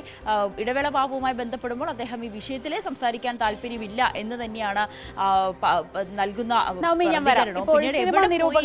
ശ്രീ പല്ലിശ്ശേരി ടെലിഫോൺ ലൈനുണ്ട്. ശ്രീ പല്ലിശ്ശേരി, ഇതുവരെ ഇല്ലാത്ത ഒരു മെമ്മറി കാർഡ് വിവാദമാണ് ഈ അമ്മ ഭാരവാഹി തെരഞ്ഞെടുപ്പുമായി ബന്ധപ്പെട്ട് പെട്ടെന്ന് ഉയർന്നു വരുന്നത്. ഇങ്ങനെ ഒരു മെമ്മറി കാർഡിന്റെ കാര്യം അങ്ങനെ പറഞ്ഞു കേട്ടതായി എൻ്റെ ഓർമ്മയിലൊന്നുമില്ല. ഇങ്ങനെ ഒരു സംഭവം ഉള്ളതായി താങ്കൾ ഈ സിനിമയുടെ ഉള്ളറകളിലെ കാര്യങ്ങളൊക്കെ എപ്പോഴും ശ്രദ്ധിക്കുന്ന ആളാണോ? ആളാണല്ലോ. ഇങ്ങനെ ഒരു മെമ്മറി കാർഡോ അത് കുക്കു പരമേശ്വരൻ സൂക്ഷിച്ചു, പിന്നെ അതിപ്പോൾ എവിടെയാണെന്ന് ആർക്കും അറിയില്ല. ഇങ്ങനെ ഒരു സംഭവം താങ്കൾക്ക് അറിയാമായിരുന്നോ? എന്താണ് താങ്കൾക്ക് കിട്ടുന്ന വിവരങ്ങൾ? മെമ്മറി കാർഡ് ഉണ്ട് എന്നാണ് എനിക്കറിയാൻ കഴിഞ്ഞിട്ടുള്ളത്. പക്ഷെ ഈ മെമ്മറി കാർഡ് വേറെ ചില ആൾക്കാർ ഉദ്ദേശിച്ചിട്ടായിരുന്നു ഇവര് വിളിച്ച് ഇത് റെക്കോർഡ് ചെയ്തേണ്ട പ്രശ്നം തന്നെയാണ്. അപ്പൊ ഇവര് വിചാരിച്ച ചില ആൾക്കാരെ കുറിച്ച് ആ മെമ്മറി കാർഡിൽ സാധനം കിട്ടിയിട്ടില്ല. കിട്ടിയത് വേറെ ആയിരുന്നു.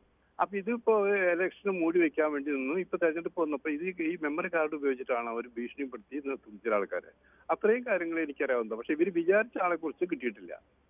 ഇത് വർഷങ്ങൾക്ക് മുൻപ് ഈ ഹേമ കമ്മിറ്റിയൊക്കെ രൂപീകരിക്കുന്നതിന് മുൻപാണ് ഇങ്ങനെ ഒരു യോഗം ചേരുന്നത് എന്നാണ് മനസ്സിലാക്കുന്നത്. അങ്ങനെ അമ്മയിലെ വനിതാ താരങ്ങൾ അങ്ങനെ ഒരു യോഗം വിളിക്കാനൊക്കെയുള്ള ഒരു സാഹചര്യം, അത് ഔദ്യോഗികമായി ചേർന്ന യോഗമായിരുന്നു. അങ്ങനെയാണെങ്കിൽ ആ യോഗത്തിൽ ഇത്ര രഹസ്യമായി കാര്യങ്ങൾ പറയുമ്പോൾ അത് വീഡിയോയിൽ ചിത്രീകരിക്കുക, അത് സൂക്ഷിച്ചു വെക്കുക, അതിലേക്കൊക്കെ എങ്ങനെ പോയി എന്നൊരു കൗതുകം ഉണ്ട്. അത് മീട്ടു ഉള്ള സമയത്താണ് മറ്റേ ഹേമ കമ്മിറ്റി ഒന്നും ഒന്നുണ്ടായില്ല. ആ മീട്ടു സമയത്ത് ഇവർ കുറച്ച് പേര് കാരണം അവരുടെ ഉള്ളിലത്തെ കാര്യങ്ങൾ മുഴുവൻ നമുക്കറിയില്ല. അപ്പൊ അവർ കൂടി ഇരുന്നിട്ട് ഇത്രയും കാര്യങ്ങൾ സ്ത്രീകൾക്ക് എതിരെ ഉണ്ടാവുന്ന പ്രശ്നങ്ങൾക്കാണ് നിങ്ങൾക്കുണ്ടായ അനുഭവങ്ങൾ തുറന്നു പറയണം എന്ന് പറഞ്ഞിട്ടാണ് കുറച്ച് പേരെ വിളിച്ചിട്ടുള്ളത്. ആ തുറന്നു പറയണം വിളിക്കുമ്പോ അതൊരു ഔദ്യോഗികമായി കൂടിയ യോഗമായിരുന്നു അതോ അനൗപചാരികമായി ഇവരുടെ ഔദ്യോഗികമായി കൂടിയ യോഗമായിരുന്നില്ല എന്നാണ് എനിക്ക് കിട്ടിയ അറിവ്. ഔദ്യോഗികമാണെങ്കിൽ മറ്റു പല നടികളെയും വിളിക്കണ്ടേ. ഇത് ആകെ ഒരു 5 or 10 പേര് മാത്രമല്ല അവർ കൂടിയിട്ടുണ്ടായിട്ടുള്ളൂ. ബാക്കി ആരും കൂടിയിട്ടുണ്ടായിട്ടില്ലല്ലോ. അപ്പൊ ഇത് അവർക്കൊരു രഹസ്യ അജണ്ട ഉണ്ടായിരുന്നു. ഇത് എപ്പോഴെങ്കിലും ഉപയോഗപ്പെടുത്താൻ പറ്റും. അതല്ലെങ്കിൽ അവർ ചില ആൾക്കാരെ ടാർഗറ്റ് ചെയ്തായിരുന്നു. അവരെ കുറിച്ച് ഇവര് ആരെങ്കിലും പറയും, അത് ഷൂട്ട് ചെയ്തേക്കാന്ന് അവരെ മനസ്സിലായിരുന്നു. അതാണ് സംഭവിച്ചിരിക്കുന്നത്. ഇപ്പൊ തന്നെ ഈ കേസുമായിട്ട് ബന്ധപ്പെട്ട് സത്യത്തില് അനൂപ് ചന്ദ്രൻ ഇപ്പൊ അൻസിബയ്ക്കെതിരെയുള്ള ആരോപണം ഇതിന്റെ തുടർച്ച തന്നെയാണത്. പക്ഷെ അനൂപ് ചന്ദ്രൻ പറഞ്ഞ കാര്യങ്ങള് അനൂപ് ചന്ദ്രനെ ശരിക്കും ചോദ്യം ചെയ്യുകയാണെങ്കിൽ അനൂപ് ചന്ദ്രൻ യഥാർത്ഥ പേര് പറയേണ്ടി വരും. അനൂപ് ചന്ദ്രൻ അല്ല അതിന്റെ മാത്രമല്ല അതിന്റെ പുറകില് അത് ചില ബൊമ്മമാരുണ്ട്. അതുകൊണ്ടാണ് ഈ കേസിന് പോകാതിരിക്കാൻ വേണ്ടിയിട്ടുള്ളത്. അതിതായിട്ട് കൂട്ടി വായിക്കേണ്ട കാര്യങ്ങളാണ് ശരിക്കും. ഇപ്പോൾ കുക്കു പരമേശ്വരൻ ഭീഷണിപ്പെടുത്തി ആരെയോ ബ്ലാക്ക് മെയിൽ ചെയ്തു എന്നൊക്കെ ആരോപണം ഉയരുന്നുണ്ട്. പക്ഷേ ഏറ്റവും കുറഞ്ഞത് ആ ബ്ലാക്ക് മെയിൽ ചെയ്യപ്പെട്ട ആളെങ്കിലും ഇത് പറയാതെ ഇതൊക്കെ ആരോപണത്തിനപ്പുറത്തേക്ക് എങ്ങനെ തെളിയിക്കാൻ കഴിയും? നമുക്ക് ഭീഷണിപ്പെടുത്തുമോ നമുക്ക് അറിയില്ല. കാരണം അറിയാത്ത കാര്യം അതെ, അതാ ഞാൻ അങ്ങനെ തന്നെ കോട്ട് ചെയ്തത്. അങ്ങനെയാണ് ഇന്നലെ ഇപ്പോ ശ്രീമതി ഉഷയൊക്കെ നമ്മളോട് സംസാരിച്ചപ്പോൾ പറഞ്ഞതാണ് ഇങ്ങനെ ഒരു ഭീഷണിപ്പെടുത്തിയെന്നാണ് അവരറിഞ്ഞത്, അല്ലെങ്കിൽ ബ്ലാക്ക് മെയിൽ ചെയ്തു എന്നാണ് അവരറിഞ്ഞതെന്നാണ് പറയുന്നത്. അത് പക്ഷേ ഈ ആരോപണത്തിനപ്പുറം അതിൽ എന്തെങ്കിലും ഒരു തെളിവ് വേണമെങ്കിൽ ആ ബ്ലാക്ക് മെയിൽ ചെയ്യപ്പെട്ട ആളെങ്കിലും പറയണ്ടേ?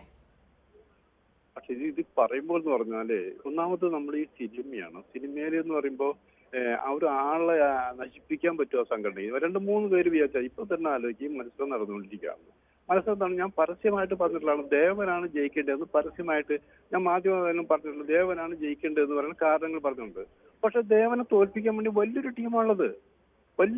പക്ഷെ എന്നാലും ദേവൻ ജയിക്കുമെന്ന് തന്നെയാണ് ഈ ഇപ്പോഴും സർവേ കൂട്ടുന്നത്. അതിനുവേണ്ടി ബാബുരാജ് രാജിവെക്കാൻ കാര്യം എന്താ? ബാബുരാജ് രാജിവെക്കുന്നത് വേറെ ഭീഷണികൾ വരെ ഉണ്ടായിട്ടുള്ളത്. ഇവരുടെ സംഘടനയിൽ ഒരു നിയമം എല്ലാവർക്കും ഒരുപോലെ ആയിരിക്കണം. നമുക്കിപ്പോ അമ്മ വന്നാലും വന്നില്ലെങ്കിൽ നമുക്ക് പ്രശ്നമില്ല. പക്ഷെ അത് തകരരുതെന്ന് എന്ന് ഞാൻ ആഗ്രഹിക്കുന്ന ഒരാളാണ്. ഈ നിയമവും നൈതികതയും രണ്ടാണല്ലോ. ധാർമ്മികമായി ചില സമയത്ത് നമ്മൾ നിയമം മാറി നിൽക്കുമ്പോഴും ധാർമ്മികത ഉയർത്തിപ്പിടിക്കാൻ ശ്രമിക്കാറുണ്ട്. ഈ ബാബുരാജിനെതിരെ ഇത്രയും കേസുകളൊക്കെ നിലനിൽക്കുമ്പോൾ അദ്ദേഹത്തെ പോലെ ഒരാൾ മത്സരിക്കുന്നത് ശരിയല്ല എന്നൊരു ധാർമ്മികമായൊരു പോയിന്റ് ഉയർത്തിയാൽ അതിന് നമുക്ക് എങ്ങനെ തെറ്റു പറയാൻ പറ്റും? ഈ ധാർമ്മികത ആരാണ് തീരുമാനിക്കുന്നത്? ഞാൻ തെറ്റ് ചെയ്തിട്ടുണ്ടെങ്കിൽ അവരെ തീരുമാനിക്കണം. ഇന്ന ആൾക്കാർ നിൽക്കാൻ പാടില്ല എന്നൊരു തീരുമാനം എടുത്തു കഴിഞ്ഞാൽ ആ പ്രശ്നം മാറില്ലേ? ഇപ്പൊ ദിലീപ് മത്സരിക്കുന്നുണ്ടോ? സിദ്ദിഖ് മത്സരിക്കുന്നുണ്ടോ? ഇടവേള ബാബു മത്സരിക്കുന്നുണ്ടോ? മുകേഷ് മത്സരിക്കുന്നുണ്ടോ? ഇല്ലല്ലോ. അപ്പൊ എന്താ കാര്യത്തിൽ അങ്ങനെ തീരുമാനം എടുക്കുക? അപ്പൊ ആ തീരുമാനം എടുക്കാതെ എന്റെ അറിവ് ശരിയാണെങ്കിൽ കഴിഞ്ഞ പ്രാവശ്യം ഇയാൾ ജോയിന്റ് സെക്രട്ടറിയായിട്ട് വന്ന എങ്ങനെയാ? ആ ജോയിന്റ് സെക്രട്ടറിയായിട്ട് വരുമ്പോൾ തന്നെ അയാളുടെ പേരിൽ നിറയെ കേസുകൾ ഉണ്ടായിരുന്നില്ലേ? ആ കേസുകൾ നിലവിലുള്ളപ്പോൾ തന്നെയല്ലേ ഇയാൾ ജോയിന്റ് സെക്രട്ടറിയായിട്ട് വന്നത്? അപ്പൊ എന്തുകൊണ്ട് അവർ അന്ന് തീർത്തില്ല? ഇപ്പൊ മാത്രം ഈ അവസാന നിമിഷത്തിൽ മാത്രം എതിർക്കാനുള്ള കാരണം എന്താ? അപ്പൊ പല ഗ്രൂപ്പുകളുണ്ട്, താല്പര്യങ്ങളുണ്ട്. പിന്നെ എനിക്ക് തോന്നുന്നത് ബാബുരാജ് എന്റെ നല്ല ഫ്രണ്ടൊന്നുമല്ല, ഞാൻ അങ്ങനെയല്ല. പക്ഷെ ബാബുരാജ് ഒരിക്കലും കൂടി ജയിച്ചു വന്നാൽ ഈ സംഘടനയിൽ ശക്തമായ പിടിപാട് ബാബുരാജിന്റെ ഗ്രൂപ്പിൽ ഉണ്ടായിരിക്കും എന്നുള്ള യാതൊരു സംശയമില്ല. ഇതിപ്പോ ബാക്ക് ഡ്രൈവ് പിന്നിൽ നിന്നുള്ള ഡ്രൈവ് ചെയ്യാനുള്ള പരിപാടിയല്ലേ. ഇപ്പൊ ശേതമാനം വന്നാൽ ശേതമാനം തന്നെ നല്ല അടിയാണോ ഒക്കെ തന്നെയാണത്. ശേതമാനം തനിച്ചൊരു തീരുമാനം എടുക്കാൻ പാടില്ല. ഇവരെ പോലെ ഒരു റബ്ബർ സ്റ്റാമ്പായിട്ട് ഒന്നും പ്രവർത്തിക്കാൻ പറ്റില്ല ആരായാലും. അതൊക്കെ നമുക്ക് എങ്ങനെ മുൻകൂട്ടി പറയാൻ കഴിയും? എനിക്ക് പറയാൻ പറ്റും. ഞാനല്ലേ പറഞ്ഞു, ഞാൻ എന്റെ അഭിപ്രായം പറഞ്ഞു. അല്ല, സ്ത്രീകൾ അധികാരത്തിൽ വരുമ്പോൾ ഏത് കാലത്തും പറഞ്ഞു കേട്ടിട്ടുള്ള ആരോപണങ്ങളാണല്ലോ ഇതൊക്കെ. എന്ന് പറയാം, സ്ത്രീകൾ അധികാരത്തിൽ കയറുമ്പോൾ നല്ല പറഞ്ഞു. ഞാൻ ഇവിടെ പറഞ്ഞിരിക്കുന്നത് ഈ അമ്മയുടെ കാര്യത്തില് മത്സരത്തിൽ ദേവനും ശ്വേതാമാനും മത്സരിക്കുമ്പോൾ വരേണ്ടത് ദേവനാണെന്ന് പറഞ്ഞു. ശ്വേതാമാൻ നല്ല അടിയാണ്, അത് ബോംബെയിലാണുള്ളത്. ഇത്രയും വർഷം അവർ ചെയ്തിട്ടുള്ളതാണ്. സ്ത്രീവിരുദ്ധമല്ല, സ്ത്രീവിരുദ്ധയാണെങ്കിൽ ഇപ്പോ ജയിച്ചു കഴിഞ്ഞിരുന്നു. കുക്കു പരിഗണ്ട് ഇതും വേണ്ടെന്നല്ല പറഞ്ഞിരിക്കുന്നത്. ഞാൻ പറഞ്ഞ ഒരു സംഘടനയുടെ ലെവലിലുള്ളത്. ഇപ്പൊ തന്നെ നോക്കൂ, 10 കോടി താഴെ അവർ അടയ്ക്കണ്ടേ? എന്തുകൊണ്ട് ഇത്രയും കോടികൾ രൂപ അവർ അടയ്ക്കായിരുന്നു? ഈ GST അടയ്ക്കാത്ത കാര്യങ്ങൾ അവർ എപ്പോഴും കമ്മിറ്റിയിൽ പറഞ്ഞിട്ടുണ്ടോ? കമ്മിറ്റിയിൽ പറയാതെ മൂടി വെച്ചത് എന്തിന്? ഇതെന്താ അതെന്താ ചോദിക്കാത്തെന്താ? ചോദിക്കാൻ ധൈര്യം ഉണ്ടാവില്ല അവർക്ക്. അത് വേറൊരു കാര്യം തെറ്റിദ്ധരിക്കരുത്. സ്ത്രീകളെ ഞാൻ എന്നും റെസ്പെക്ട് ചെയ്യുന്നത് മാത്രമല്ല, എന്റെ ഇത്രയും കാലം മാധ്യമ ജീവിതത്തിനിടയിൽ ഞാൻ ഏതെങ്കിലും സ്ത്രീ മോശമായിട്ടും പെരുമാറി. ശരി, ഇപ്പൊ ഈ കുക്കു പരമേശ്വരനെതിരെ ഇങ്ങനെ ഒരു ആരോപണം ഉയർന്നു വരികയും ഒരു മെമ്മറി കാർഡ് ആരോപണം, ബ്ലാക്ക്മെയിൽ ആരോപണം ഒക്കെ ഉയർന്നു വരുന്നതിന്റെ പിന്നിൽ എന്താണെന്ന് അതും ഒരു ഫാബ്രിക്കേറ്റഡ് അല്ലെങ്കിൽ ഉണ്ടാക്കിയെടുക്കുന്നതാണെന്നാണോ താങ്കൾ കരുതുന്നത്? ഉണ്ടാക്കിയെടുക്കുന്നത് ഞാൻ പറയാൻ പറ്റില്ല. അത് വ്യക്തമായിട്ട് ഷൂട്ട് ചെയ്തിട്ടാണ് അറിയാൻ കഴിഞ്ഞത്. കാരണം ഞാനിത് നേരിട്ട് കണ്ടിട്ടില്ല. അത് കാരണം അമ്മയുടെ പ്രശ്നങ്ങളാണ്. അമ്മയിൽ ഇത്രയും സ്ത്രീകൾ ഉള്ളപ്പോൾ 5-10 സ്ത്രീകൾ മാത്രം കൂടിയിരുന്നുകൊണ്ട് ഉണ്ടാക്കിയ സംഭവമാണ്. ഞാനത് കണ്ടിട്ടില്ല, കേട്ടിട്ടേ ഉള്ളൂ. അപ്പൊ അതിന്റെ ബേസിൽ നമുക്ക് കേട്ട കാര്യങ്ങളല്ലേ പറയാൻ പറ്റുള്ളൂ. അതുകൊണ്ടാണ് ഞാൻ പറഞ്ഞത് അവരുടെ കയ്യിലുണ്ട് എന്നാണ് പറയുന്നത്. ഇല്ലെങ്കിൽ ചില ആൾക്കാർ എല്ലാവരും ഭയം നിൽക്കണം എന്തിനാ? അപ്പൊ നമ്മൾ ഇത് ഉണ്ടെങ്കിൽ കാണിക്കണം, പറയണം. പലരും പേടിച്ചു നിൽക്കല്ലേ. ഇതിപ്പോ ആരാണ് പറയേണ്ടത്? അതാണ് സംശയം. അതായത് ശ്രീമതി പൊന്നമ്മ ബാബു സംസാരിക്കുന്നു, ശ്രീമതി ഉഷ സംസാരിക്കുന്നു. ശരി, ഇതല്ലാതെ ഇത് മറ്റാരും കേട്ട ഭാവം പോലും നടിക്കുന്നില്ല എന്നതാണ് ഈ കഴിഞ്ഞ ദിവസങ്ങളിൽ കാണുന്നത്. അപ്പൊ അത് കേട്ട ഭാവം നടിക്കുന്നില്ല എന്ന് പറയുമ്പോ അതിനർത്ഥം എന്താ? അവർക്കാർക്കും പറയാൻ ധൈര്യമില്ല എന്നുള്ളതല്ലേ? അവരാരൊക്കെ പേടിക്കുന്നു എന്നുള്ളതല്ലേ? അല്ലെങ്കിൽ അങ്ങനെയും ആവാം, അത് അവഗണിച്ച് കളയുന്നതും ആവാമല്ലോ. അവഗണിക്കാനാവില്ല. എന്താ പറയാ, ഇവിടെ ഓരോ ഗ്രൂപ്പുകളുണ്ട്. ചില ആൾക്കാർ നിൽക്കുമ്പോൾ പേടിയാണ്. എന്തും ചെയ്യാൻ ഉള്ള ആൾക്കാർ ആ സംഘടനയിലുണ്ട്. എന്തും ചെയ്യാനുള്ള ആൾക്കാരൊന്നും ആലോചിക്കണം. കുക്കു അങ്ങനെ ഒരു ഗ്രൂപ്പിന്റെ ഭാഗമാണോ? എനിക്കത് അറിയില്ല, അതുകൊണ്ട് ഞാൻ പറയില്ല. അല്ലെങ്കിൽ പിന്നെ കുക്കുവിനെതിരെ പറയുന്നതിന് എന്തിനാണ് ഭയക്കേണ്ടത്? അല്ല, ഞാൻ പറയട്ടെ, ഈ കുക്കുവിനെ കുറിച്ച് അറിയാത്ത കാര്യങ്ങൾ ഞാൻ പറയണം എന്ന് പറഞ്ഞാൽ എന്റെ ഭാഗത്തും കിട്ടില്ല. അതറിയാലോ, ഞാൻ ഈ വർഷങ്ങളായിട്ട് ഈ തൊഴിൽ കൂട്ടണത്തിലാണത്. എനിക്ക് അറിയുന്ന കാര്യങ്ങൾ കുക്കു അല്ല, മോഹൻലാലല്ല, ഗണേഷ് ആരായാലും ഞാൻ പറഞ്ഞിരിക്കും. അറിയാത്ത കാര്യം ഞാൻ പറയില്ല. അപ്പൊ എന്തായാലും ഈ വിവാദത്തിൽ കഴമ്പുണ്ട്, അല്ലെങ്കിൽ ഇങ്ങനെ ഒരു ആരോപണത്തിൽ കഴമ്പുണ്ടെന്നാണ് അങ്ങ് വിശ്വസിക്കുന്നത്? ആരോപണത്തിൽ കഴമ്പുണ്ട് എന്ന വിശ്വാസക്കാരാണ് ഞാൻ. ശരി, എന്തായാലും അതിന് തെളിവുകൾ കൂടി വേണ്ടിവരും. ഇങ്ങനെ ഒരു യോഗം നടന്നപ്പോൾ ആരൊക്കെ ആ യോഗത്തിൽ പങ്കെടുത്തു, ആ യോഗത്തിൽ ഉള്ളവർക്ക് മറ്റുള്ളവർക്ക് അങ്ങനെ ഒരു പരാതി ഉണ്ടോ, അങ്ങനെ ഒരു മെമ്മറി കാർഡ് ഉണ്ടായിരുന്നു, ഉണ്ടെങ്കിൽ അത് എപ്പോൾ ആർക്ക് കൈമാറി, അതിനെന്തെങ്കിലും തെളിവുണ്ടോ? ഇതൊക്കെ ഇനി പുറത്തു വരേണ്ട വിവരങ്ങളാണ്. വളരെ നന്ദി ശ്രീ പല്ലിശ്ശേരി ഞങ്ങളോട് സംസാരിച്ചതിന്. മറ്റു വാർത്തകൾ നോക്കാം. ഛത്തീസ്ഗഡിൽ അറസ്റ്റിലായ കന്യാസ്ത്രീകൾക്ക് ജാമ്യം ലഭിച്ചതിന് പിന്നാലെ കേന്ദ്ര സർക്കാരിനെ രൂക്ഷമായി വിമർശിച്ച് കത്തോലിക്ക സഭയുടെ നിയന്ത്രണത്തിലുള്ള പത്രമായ ദീപികയിൽ മുഖപ്രസംഗം. പാകിസ്ഥാനിലെ ന്യൂനപക്ഷങ്ങൾ അനുഭവിക്കുന്ന അതേ ദുരവസ്ഥയാണ് ഇന്ത്യയിലെ ന്യൂനപക്ഷങ്ങൾ ഹൈന്ദവ സംഘടനകളിൽ നിന്ന് നേരിടുന്നതെന്ന് ദീപിക വിമർശിക്കുന്നു. കന്യാസ്ത്രീകൾക്ക് ജാമ്യം ലഭിച്ചെങ്കിലും കേസ് ഒഴിവാക്കുന്നതിനായി നിയമ പോരാട്ടം തുടരാനാണ് കത്തോലിക്ക സഭയുടെ തീരുമാനം. ബജ്രംഗ് ദൾ നേതാവ് ജ്യോതി ശർമ്മ ഉൾപ്പെടെയുള്ളവർക്കെതിരെ പെൺകുട്ടികൾ ഇന്ന് ഓൺലൈനിൽ പരാതി നൽകും. അതിനിടയിൽ ജാമ്യം ലഭിച്ചതിന്റെ ക്രെഡിറ്റിനെ ചൊല്ലി രാഷ്ട്രീയ വിവാദം തുടരുകയുമാണ്. TG സജിത്ത് വിവരങ്ങളുമായി. സജിത്ത്,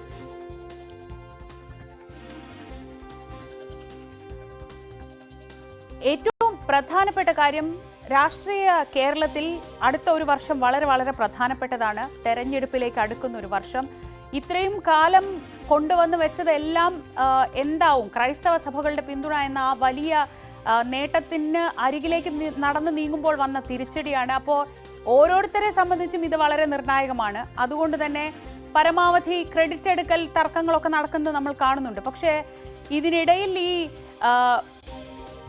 സഭ എടുക്കുന്ന നിലപാട് ഏറ്റവും ശ്രദ്ധേയമായിരിക്കും. ഇന്നത്തെ ദീപികയുടെ മുഖപ്രസംഗം, ഒപ്പം ഇന്ന് ഇരിങ്ങാലക്കുട രൂപതയിൽ വായിച്ചിട്ടുള്ള ഇടയലേഖനം, ഇതൊക്കെ വെച്ച് നിലവിലെ സാഹചര്യങ്ങളെ എങ്ങനെ വിലയിരുത്താം? ശ്രീജ സൂചിപ്പിച്ചത് തന്നെയാണ് ഏറ്റവും പ്രധാനം. ഇത് തെരഞ്ഞെടുപ്പ് വർഷമാണ്. ഈ വർഷത്തിൽ തന്നെ, ഈ അവസാന ഘട്ടത്തിൽ തന്നെ ഈ ഒരു വിവാദം BJPക്ക് വെല്ലുവിളിയാവുന്നു എന്നതാണ് പ്രധാനപ്പെട്ട കാര്യം. കന്യാസ്ത്രീകളെ പുറത്തിറക്കാൻ സഹായിച്ചത് തങ്ങളാണ് ഇടപെടൽ നടത്തിയത് എന്ന തരത്തിലുള്ള ഒരു ഇമേജ് സൃഷ്ടിച്ചുകൊണ്ട് ഈ നഷ്ടം പരമാവധി കുറയ്ക്കാൻ BJP ശ്രമം നടത്തുന്നുണ്ടെങ്കിൽ കൂടിയും വലിയ ആശയക്കുഴപ്പവും പ്രതിസന്ധിയും BJP ഇക്കാര്യത്തിൽ നേരിടുന്നുണ്ട്. രണ്ട് തരത്തിലുള്ള പ്രതിസന്ധിയാണ്. ഒന്ന്, പൊതുവിൽ സംഘപരിവാർ സംഘടനകൾക്ക് അകത്തുണ്ടായിരിക്കുന്ന അതൃപ്തി. കാരണം BJPയുടെ ബാക്ക് ബോണായി പ്രവർത്തിക്കുന്ന സംഘപരിവാർ സംഘടനകൾ ഇക്കാര്യത്തിൽ BJPയുടെ നിലപാടിന് വിരുദ്ധമാണ്. കാരണം ഈ വിഷയത്തെ കൈകാര്യം ചെയ്തത് അങ്ങനെയല്ല, അതിൽ തെറ്റുപറ്റി. ക്രൈസ്തവ സംഘടനകൾ പ്രത്യേകിച്ച് ചില വടക്കേന്ത്യൻ സംസ്ഥാനങ്ങളിൽ മതപരിവർത്തന ബോധപൂർവമായ ശ്രമങ്ങൾ നടത്തുന്നുണ്ട്. അത് കാലങ്ങളായുള്ള സംഘപരിവാറിൻ്റെ നിലപാടാണ്. അതിന് വിരുദ്ധമായൊരു നിലപാട് കേരളത്തിലെ BJP അടക്കം സ്വീകരിച്ചു. അത് അംഗീകരിക്കാനാവില്ല എന്നതാണ് അവരുടെ നിലപാട്.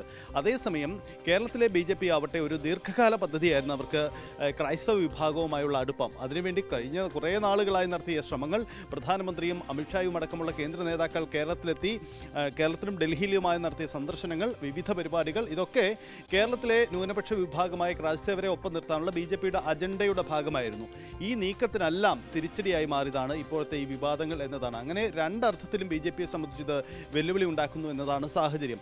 ഇന്നലെ ഈ കന്യാസ്ത്രീകൾ ജാമ്യം കിട്ടി പുറത്തിറങ്ങിയതിന് ശേഷം ഞങ്ങളാണ് ഇതിന് പിന്നിൽ പ്രവർത്തിച്ചത്, മറ്റതെല്ലാം രാഷ്ട്രീയപരമായ നീക്കങ്ങൾ മാത്രമായിരുന്നു എന്ന് BJP വാദമുയർത്തുന്നുണ്ട്. പക്ഷേ അത് കത്തോലിക്ക സഭ അംഗീകരിച്ചിട്ടില്ല. ഇന്ന് ദീപിക മുഖപത്രത്തിൽ അതിരൂക്ഷ വിമർശനം BJPക്കെതിരെയും കേന്ദ്ര സർക്കാരിനെതിരെയും ഉണ്ടായിട്ടുണ്ട്. കാരണം പഹൽഗാമിലുണ്ടായ ആക്രമണം അത് മതത്തിൻ്റെ പേരിൽ പാകിസ്ഥാനിൽ നിന്നുള്ള തീവ്രവാദികൾ വന്ന് ആക്രമണം നടത്തി. അവർക്ക് രാജ്യം കൃത്യമായ മറുപടികളും നൽകിയിട്ടുണ്ട്. പക്ഷേ രാജ്യത്തിനകത്ത് തന്നെയുള്ള ഇത്തരം മത തീവ്രവാദികളെ അമർച്ച ചെയ്യാൻ കേന്ദ്രം ഒരു നിലപാടും സ്വീകരിക്കുന്നില്ല. അവർക്ക് മുന്നിൽ പത്മാസനം ഇരിക്കുന്നു എന്ന രൂക്ഷ വിമർശനം ഉന്നയിക്കുന്നുണ്ട്.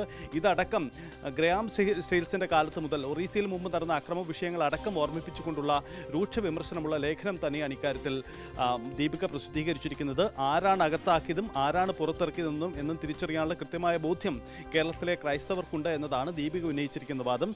ഇങ്ങനെ ദീപിക മുഖപത്രം ലേഖനത്തിലൂടെ വിമർശനം ഉന്നയിക്കുമ്പോൾ ഇരിങ്ങാലക്കുട അടക്കമുള്ള ചില രൂപതകളിൽ ഇടയലേഖനത്തിൽ കൂടിയും ഈ വിമർശനം ആവർത്തിച്ചിട്ടുണ്ട് എന്നതാണ് സാഹചര്യം. എന്തായാലും കന്യാസ്ത്രീകളെ പുറത്തിറക്കുന്നതുമായി ബന്ധപ്പെട്ട രാഷ്ട്രീയപരമായുള്ള അവകാശ തർക്കം ഇപ്പോഴും തുടരുകയാണ്. BJP അവകാശവാദം ഉന്നയിക്കുന്നുണ്ട്. അതേസമയം കോൺഗ്രസ് ആവട്ടെ CPM ആവട്ടെ ശക്തമായ ബദൽ നീക്കങ്ങളുമായി മുന്നോട്ട് പോവുകയും ചെയ്യുകയാണ്. ഈ കേസ് എന്തായാലും തുടർ നടപടികളിലേക്ക് കടക്കും. കടുത്ത വെല്ലുവിളിയാണ് മുന്നിലുള്ളത്. ഇപ്പോൾ കിട്ടിയത് ജാമ്യം മാത്രമാണ്. അതുകൊണ്ട് ഇനിയുള്ള സങ്കീർണതകളും മറികടക്കാൻ ഈ കൂട്ടായ്മ ഉണ്ടാകുമോ എന്നതാണ് അറിയേണ്ട കാര്യം. സജിത്ത്, ഇതോടൊപ്പം ചേർത്ത് പറയേണ്ട കാര്യമാണ്, ഇന്നലെ നാരായൺപൂർ പോലീസിനെ സമീപിച്ചപ്പോൾ ഈ പെൺകുട്ടികളുടെ പരാതി അവർ എടുക്കാൻ തയ്യാറായിരുന്നില്ല. അപ്പോഴാണ് ഇന്നിപ്പോൾ ഓൺലൈനായി പരാതി നൽകുന്നത്. ഈ FIR റദ്ദാക്കുക എന്ന സഭയുടെ അല്ലെങ്കിൽ ക്രൈസ്തവ സംഘടനകളുടെ ആവശ്യം അതെത്രത്തോളം നടക്കാനിടയുണ്ട്? ഈ താൽക്കാലിക ജാമ്യം എന്നത് എങ്ങനെയൊക്കെയോ നടന്നെങ്കിലും കേസിന്റെ മുന്നോട്ട് പോക്കിൽ അതെത്രത്തോളം പ്രധാനപ്പെട്ടതാണ്? സങ്കീർണമാണ് ശ്രീജ നടപടിക്രമങ്ങൾ. കാരണം NIA കോടതിയാണ്. അവർ സ്വാഭാവികമായും ആ വകുപ്പുകൾ തന്നെ തുടർന്ന് നേരിടേണ്ടി വരും. അത് ആ നീക്കത്തിലേക്ക് തന്നെ പോവുകയും വരും. രണ്ട് പ്രധാനപ്പെട്ട വകുപ്പുകളാണ്. ഒന്ന് മതപരിവർത്തനം, മറ്റൊന്ന് ഈ മനുഷ്യക്കടത്ത്. ഈ രണ്ട് വകുപ്പുകളും ചുമത്തപ്പെട്ടതോടുകൂടി ഈ കേസിൻ്റെ സ്വഭാവം മാറിയിട്ടുണ്ട്. ഇപ്പോഴത്തെ ഒരു പൊളിറ്റിക്കൽ സിനാരിയോയിൽ അവർക്ക് ജാമ്യം കിട്ടി, താൽക്കാലിക ജാമ്യം കിട്ടി എന്ന് പറയാമെങ്കിലും കേസും അതിൻ്റെ സങ്കീർണതകളും തുടരുക തന്നെ ചെയ്യും. അത് അവർ നേരിടേണ്ടി വരും. ഒരുപക്ഷേ FIR റദ്ദാക്കപ്പെടുന്നതുവരെ ഈ ഒരു സമ്മർദ്ദം ഉയരേണ്ടി വരും. അതിൽ എന്തായിരിക്കും കേന്ദ്ര സർക്കാരിൻ്റെയും ഒപ്പം അവിടുത്തെ പ്രോസിക്യൂഷൻ്റെയും ഒക്കെ നിലപാടെന്നതും പ്രധാനപ്പെട്ട കാര്യമാണ്. ഒപ്പം ഉയർത്തുന്ന ഒരു പ്രതിഷേധം കൂടി ഈ വർഗീയവാദികൾ, അതായത് ബജരംഗ് ദൾ പോലെയുള്ള സംഘടനകൾ ഫോണിൽ നൽകിയ ഒരു പരാമർശത്തിന്റെ അടിസ്ഥാനത്തിൽ മാത്രം റെയിൽവേ പോലീസിന്റെ അറസ്റ്റും തുടർ നീക്കങ്ങളുമാണ് ഇത്തരമൊരു അവസ്ഥയിലേക്ക് ചെന്ന് എത്തിച്ചിരിക്കുന്നത്. അങ്ങനെയുള്ളവർ, നിരപരാധികളായ കന്യാസ്ത്രീകൾക്കെതിരെ എന്തുകൊണ്ട് കേസ് പിൻവലിക്കാൻ തയ്യാറാവുന്നില്ലെന്ന് മറുചോദ്യം അവർ ഉന്നയിക്കുന്നുണ്ട്. എന്ന് മാത്രമല്ല, നേരത്തെ പുറത്തു വന്ന ഒരു വീഡിയോ ഉണ്ട്. ആ വീഡിയോയിൽ കന്യാസ്ത്രീകളെ ക്വസ്റ്റ്യൻ ചെയ്യുന്ന ആ ബജരംഗ് ദൾ പ്രവർത്തകയെ കാണുന്നുണ്ട്. അവർക്കെതിരെ എന്തുകൊണ്ട് നടപടി എടുക്കുന്നില്ല എന്ന മറുചോദ്യവും ഉന്നയിക്കുന്നു. ഇങ്ങനെ പൊളിറ്റിക്കലി ഈ വിഷയത്തെ നേരിടാൻ പൊതുവിൽ ക്രൈസ്തവ സംഘടനകളും ഒപ്പം തന്നെ കേരളത്തിലെ ഇടതു വലത് കേന്ദ്രങ്ങളും ഒക്കെ നിലപാടെടുക്കുമ്പോഴും BJPക്ക് ഇനി തുടർന്ന് അങ്ങോട്ട് എന്ത് നിലപാടെടുക്കാൻ കഴിയുമെന്നതാണ് പ്രസക്തമായ കാര്യം. BJPക്ക് അകത്ത് അതുണ്ടാക്കുന്ന പ്രശ്നങ്ങൾ കൂടി സഹിത്ത് പറഞ്ഞു പോകാതിരിക്കാൻ പറ്റില്ല എന്ന് തോന്നുന്നു. ഈ രാജീവ് ചന്ദ്രശേഖറിന്റെ ഈ വിഷയത്തിലെ ഇടപെടലിൽ സംസ്ഥാന BJPക്കകത്ത് വലിയ അതൃപ്തി ഉണ്ട് എന്ന വാർത്തകളൊക്കെ വരുന്നുണ്ടായിരുന്നല്ലോ. ഇത് രാജീവ് ചന്ദ്രശേഖർ ഒറ്റയ്ക്കെടുത്ത തീരുമാനം അനൂപ് ആന്റണി അയക്കാൻ പിന്നാലെ രാജീവ് ചന്ദ്രശേഖർ നേരിട്ട് പോകുന്നു, അവിടെ കാത്തുനിന്ന് അവരെ സ്വീകരിക്കുന്നു. ഇതിലൊക്കെ സംസ്ഥാന BJPയിലെ നിലപാടുകൾ എന്തൊക്കെയാണ്? അത് ശ്രീജ, ഇക്കാര്യത്തിൽ BJP യഥാർത്ഥത്തിൽ വലിയ ആശയക്കുഴപ്പമാണ് ഉണ്ടാക്കിയിരിക്കുന്നത്. ഇക്കാര്യത്തിൽ കാരണം ഒരു രാഷ്ട്രീയ പാർട്ടി എന്ന രീതിയിൽ BJPക്ക് ക്രൈസ്തവ സഭകളുടെയും കന്യാസ്ത്രീകൾക്കും അനുകൂലമായി ഉണ്ടാകുന്ന പൊതു നിലപാടിനെ അംഗീകരിച്ച് മുന്നോട്ട് പോകാനാവില്ല. പ്രത്യേകിച്ചും ഷോൺ ജോർജിന്, അനൂപ് ആന്റണി പോലെയുള്ള നേതാക്കളെയൊക്കെ മുൻനിരയിലേക്ക് ഉയർത്തിക്കൊണ്ടുവന്ന് ക്രൈസ്തവ മുഖമുള്ളവരെ ഉയർത്തിക്കൊണ്ടുവരുന്ന പശ്ചാത്തലത്തിൽ കൂടി അത്തരമൊരു നിലപാടെടുക്കാതിരിക്കാൻ കഴിയില്ല. അതുകൊണ്ടുകൂടിയാണ് ഈ വിഷയത്തിൽ ഇങ്ങനെയൊരു നിലപാടെടുത്തത്. ആദ്യ ദിവസങ്ങളിൽ വലിയ പരുങ്ങലിലായിരുന്നു BJP. പക്ഷേ പിന്നീട് അവർ അങ്ങോട്ടേക്ക് പ്രതിനിധി സംഘത്തെ അയക്കുന്നു. ഏറ്റവും ഒടുവിൽ ജാമ്യം ലഭിക്കാറാവുമ്പോൾ അതിന് നിയമ നടപടികളും മറ്റ് നീക്കങ്ങളുമായി തുടർന്ന് അവർ മുന്നോട്ട് പോവുകയും ചെയ്തിട്ടുണ്ട്. പക്ഷേ ഇത് ഏത് തരത്തിൽ BJPക്ക് ഗുണം ചെയ്യുമെന്ന കാര്യത്തിൽ BJP കേന്ദ്രങ്ങൾക്ക് വലിയ ആശയക്കുഴപ്പമുണ്ട്. കാരണം സംഘപരിവാർ, കേരളത്തിൽ പ്രത്യേകിച്ച് RSS സംഘപരിവാർ, ഹിന്ദു ഐക്യവേദി, VHP അടക്കമുള്ള സംഘപരിവാർ പ്രസ്ഥാനങ്ങളുടെ പിന്തുണയാണ് BJPയുടെ പ്രധാനപ്പെട്ട വോട്ട് ബാങ്ക്. ആ ഇടങ്ങളിൽ BJPക്ക് നഷ്ടമുണ്ടാക്കുമോ എന്നൊരു ആശയക്കുഴപ്പം അവർക്കിടയിൽ ഉണ്ടായിട്ടുണ്ട്. രണ്ട് കാരണങ്ങളാണ്. ഒന്ന്, BJP പതിവ് സംഘപരിവാർ വോട്ടുകൾ ആ മേഖലകൾ നിലനിർത്തുന്നതിനോടൊപ്പം പുതിയ മേഖലയായ ക്രൈസ്തവ വോട്ടുകളിലേക്ക് കടന്നു കയറാനാണ് BJPയുടെ തന്ത്രം. അതാണ് അവർ ആഗ്രഹിക്കുന്നതും. പക്ഷേ ഇവിടെ സംഭവിക്കുന്നത് രണ്ട് മേഖലകളിലും വോട്ട് നഷ്ടം ഉണ്ടാകുമോ അല്ലെങ്കിൽ സ്വാധീന ശക്തി ഉണ്ടാകുന്നു എന്ന ആശയക്കുഴപ്പമാണ് അവർക്കിടയിൽ ഉണ്ടാകുന്നത്. പൊതുവിൽ നേതൃത്വത്തെ കുഴയ്ക്കുന്ന ഒരു വിഷയം കൂടിയാണ്. രാജീവ് ചന്ദ്രശേഖരൻ എന്ന സംസ്ഥാന അധ്യക്ഷനെ സംബന്ധിച്ചുണ്ടാകുന്ന ഒരു വളരെ പ്രധാനപ്പെട്ട രാഷ്ട്രീയ കടമ്പ കൂടിയായിരുന്നു ഇത്. ഈ വിഷയത്തെ കൈകാര്യം ചെയ്ത രീതിയിൽ BJPയിലും ആശയക്കുഴപ്പം പൊതുവിലുണ്ട്. പക്ഷേ അത് പുറമേക്ക് വന്നിട്ടില്ലെന്ന് മാത്രം. ചില നേതാക്കൾക്കെങ്കിലും, അല്പം സംഘപരിവാർ തീവ്ര മനസ്സുള്ള നേതാക്കളെങ്കിലും ഈ വിഷയത്തിൽ കൈകാര്യം ചെയ്തതിൽ പഴയ സംഘപരിവാർ കേന്ദ്രങ്ങളിൽ നഷ്ടമുണ്ടാക്കുമെന്ന അഭിപ്രായം കൂടിയുണ്ട്. അതൊക്കെ വരും ദിവസങ്ങളിലും പുറത്തു വരും. ഒരു കാര്യം കൂടിയുള്ളത്, ഇനി അങ്ങോട്ടേക്ക് ഇപ്പോൾ ഈ ജാമ്യം കിട്ടാൻ വേണ്ടി സ്വീകരിച്ച നിലപാടുകൾക്കപ്പുറം ഇനി അങ്ങോട്ടേക്ക് FIR കോഷി ചെയ്യുന്നതുമായി ബന്ധപ്പെട്ട് തുടർ നിലപാടെടുക്കാൻ സംസ്ഥാനത്തെ BJP നേതൃത്വത്തിന് കഴിയുമോ, അത്തരം നിലപാടെടുത്ത് മുന്നോട്ട് പോകാൻ കഴിയുമോ എന്ന പ്രധാനപ്പെട്ട വെല്ലുവിളി ഉയർത്തുന്ന ഒരു ചോദ്യം കൂടി അവശേഷിക്കുന്നു. ശരി, TG സജിത്താണ് വിവരങ്ങൾ നൽകിയത് വിശദമായി തന്നെ. ഇനി ഏറ്റവും ഒടുവിൽ ഇതിൽ വന്നൊരു അപ്ഡേറ്റ്, അത് ജോൺ ബ്രിട്ടാസിന്റെ ഒരു FB പോസ്റ്റാണ്. നിങ്ങൾക്ക് ക്രെഡിറ്റ് വേണ്ടേ എന്ന അദ്ദേഹത്തിന്റെ പോസ്റ്റിനൊടുവിൽ അദ്ദേഹം പറയുന്നു, തടവിലാക്കപ്പെട്ട ഭരണഘടനയ്ക്ക് വേണ്ടി ശബ്ദമുയർത്തുന്നത് ഔദാര്യമല്ല, ഉത്തരവാദിത്വമാണ്. ഭരണഘടനയിൽ തൊട്ട് സത്യപ്രതിജ്ഞ ചെയ്തവൻ ആ ഉത്തരവാദിത്വം 10 മടങ്ങാണ്. പീഡിതർക്ക് വേണ്ടി പോരടിക്കുന്നത് കരുണയല്ല, കടമയാണ്. രോദനങ്ങൾക്ക് കാതോർക്കുന്നത് കർത്തവ്യമല്ല, മനുഷ്യത്വമാണ്.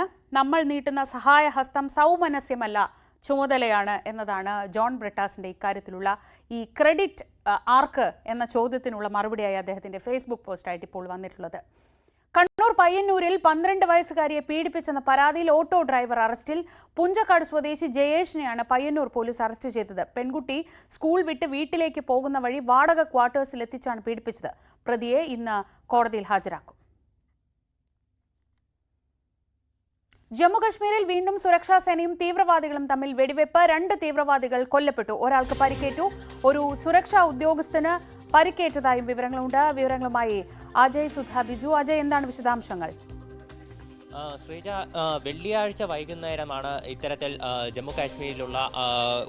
ജമ്മുകാശ്മീരിലെ വനമേഖലകൾ ഇത്തരത്തിൽ സൈന്യം ഒരു സെർച്ച് ഓപ്പറേഷൻ നടത്തിയത്. പ്രധാനമായിട്ടും കുൽഗം ജില്ലയിലുള്ള അഖൽ എന്ന് പറയുന്ന ഒരു വനമേഖലയിലാണ് ഇത്തരത്തിലുള്ള തിരച്ചിൽ നടത്തിയത്. അപ്പോൾ വെള്ളിയാഴ്ച തന്നെ ഇവിടെ തീവ്രവാദികളുടെ സാന്നിധ്യം ഉണ്ടായിരിക്കുമെന്ന് ഇന്റലിജൻസ് റിപ്പോർട്ടുകൾ ഉണ്ടായിരുന്നു. അപ്പോൾ ഇത്തരത്തിലാണ് ഒരു തെരച്ചിൽ നടത്തിയത്. അപ്പോൾ ഇത്തരത്തിൽ തീവ്രവാദികളെ ഈ തെരച്ചിലിന് ഇടയിൽ കാണുകയായിരുന്നു. ഈ സുരക്ഷാ സേനയും ഈ തീവ്രവാദികളും തമ്മിൽ വെള്ളിയാഴ്ച തന്നെ വെടിവയ്പുണ്ടായിരുന്നു. ഈ ആക്രമണത്തിൽ ശനിയാഴ്ച രാവിലെയോടെ 2 തീവ്രവാദികളെ വധിക്കാൻ സാധിച്ചിരുന്നു. അപ്പോൾ അതിലൊരാൾ പുൽവാമയിൽ നിന്നുള്ള ഒരു തീവ്രവാദിയാണെന്നൊക്കെ സ്ഥിരീകരിക്കുകയുണ്ടായിരുന്നു. ഇപ്പോൾ അതിൻ്റെ ഏറ്റവും പുതിയ അപ്ഡേഷനാണ് ഇന്ന് വീണ്ടും 2 തീവ്രവാദികൾ കൊല്ലപ്പെട്ടു എന്നുള്ളത്. ഇന്ന് വീണ്ടും അതിൻ്റെ ആ ഒരു സെർച്ച് ഓപ്പറേഷൻ്റെ തുടർച്ചയായിരുന്നു. ഞായറാഴ്ചയും ഈ തെരച്ചിലുണ്ടായിരുന്നു. ആ തെരച്ചിലിനൊടുവിലാണ് 2 തീവ്രവാദികളെ ഇന്നും വധിക്കാനായത്. ഒരു തീവ്രവാദിക്ക് ഗുരുതരമായി പരിക്കേറ്റിട്ടുണ്ട്. ഇയാളിപ്പോൾ സുരക്ഷാ സേനയുടെ കസ്റ്റഡിയിലാണ്. ഒരു സുരക്ഷാ ഉദ്യോഗസ്ഥനും പരിക്കേറ്റതായിട്ട് വിവരം ലഭിച്ചിട്ടുണ്ട്. ഇന്നും ഈ തെരച്ചിൽ ഈ മേഖലയിൽ തുടരും എന്നാണ് അറിയാൻ സാധിച്ചിട്ടുള്ളത്. 4 മുതൽ 5 വരെ തീവ്രവാദികൾ അടങ്ങുന്ന ഗ്രൂപ്പുകളായിട്ടാണ് ഇവർ ഈ വനമേഖലയിൽ തമ്പടിച്ചിട്ടുള്ളതെന്നായിരുന്നു ഇന്റലിജൻസ് റിപ്പോർട്ട്. ഇതിന്റെ ഭാഗമായിട്ടായിരുന്നു ഈ തെരച്ചിൽ നടത്തിയത്. ഇന്ന് വീണ്ടും 2 പേർ ഇപ്പോൾ നിലവിൽ കൊല്ലപ്പെട്ടിട്ടുണ്ട്. ഹാരിസ് നാസർ എന്ന് പറയുന്ന ഒരു തീവ്രവാദിയെ ഈ കൊല്ലപ്പെട്ട ആളുകളുടെ കൂട്ടത്തിൽ നിന്ന് തിരിച്ചറിഞ്ഞിട്ടുണ്ട്. ഇയാൾ ഇന്നലെ സുരക്ഷാ സേനയുടെ ആക്രമണത്തിൽ കൊല്ലപ്പെട്ടതാണ്. ഇയാൾ പുൽവാമ ജില്ലയിൽ നിന്നുള്ള ആളാണെന്നാണ് വിവരം ലഭിച്ചിട്ടുള്ളത്. ഇന്ന് വീണ്ടും ഇന്നത്തെ തെരച്ചിൽ ഇനിയും തുടരുമെന്നാണ് നിലവിൽ സേനയുടെ ഭാഗത്തു നിന്ന് അറിയാൻ സാധിക്കുന്നത്. അജയ് സുധ ബിജുവാണ് വിവരങ്ങൾ നൽകിയത്. ഇതോടെ രാവിലെയുടെ സമയം പൂർണ്ണമാവുകയാണ്. ഇപ്പോൾ നമ്മൾ തുടങ്ങിവെച്ച ഈ ചർച്ചകൾ, ഈ വാർത്തകൾ തന്നെ കൂടുതൽ മുന്നോട്ട് പോകാം. വിശദാംശങ്ങളും വിശകലനങ്ങളുമായി ന്യൂസ് ട്രെൻഡ്സിൽ KP അഭിലാഷ് ചേരും. എല്ലാ പ്രേക്ഷകർക്കും ഒരു നല്ല ദിവസം ആശംസിക്കുന്നു.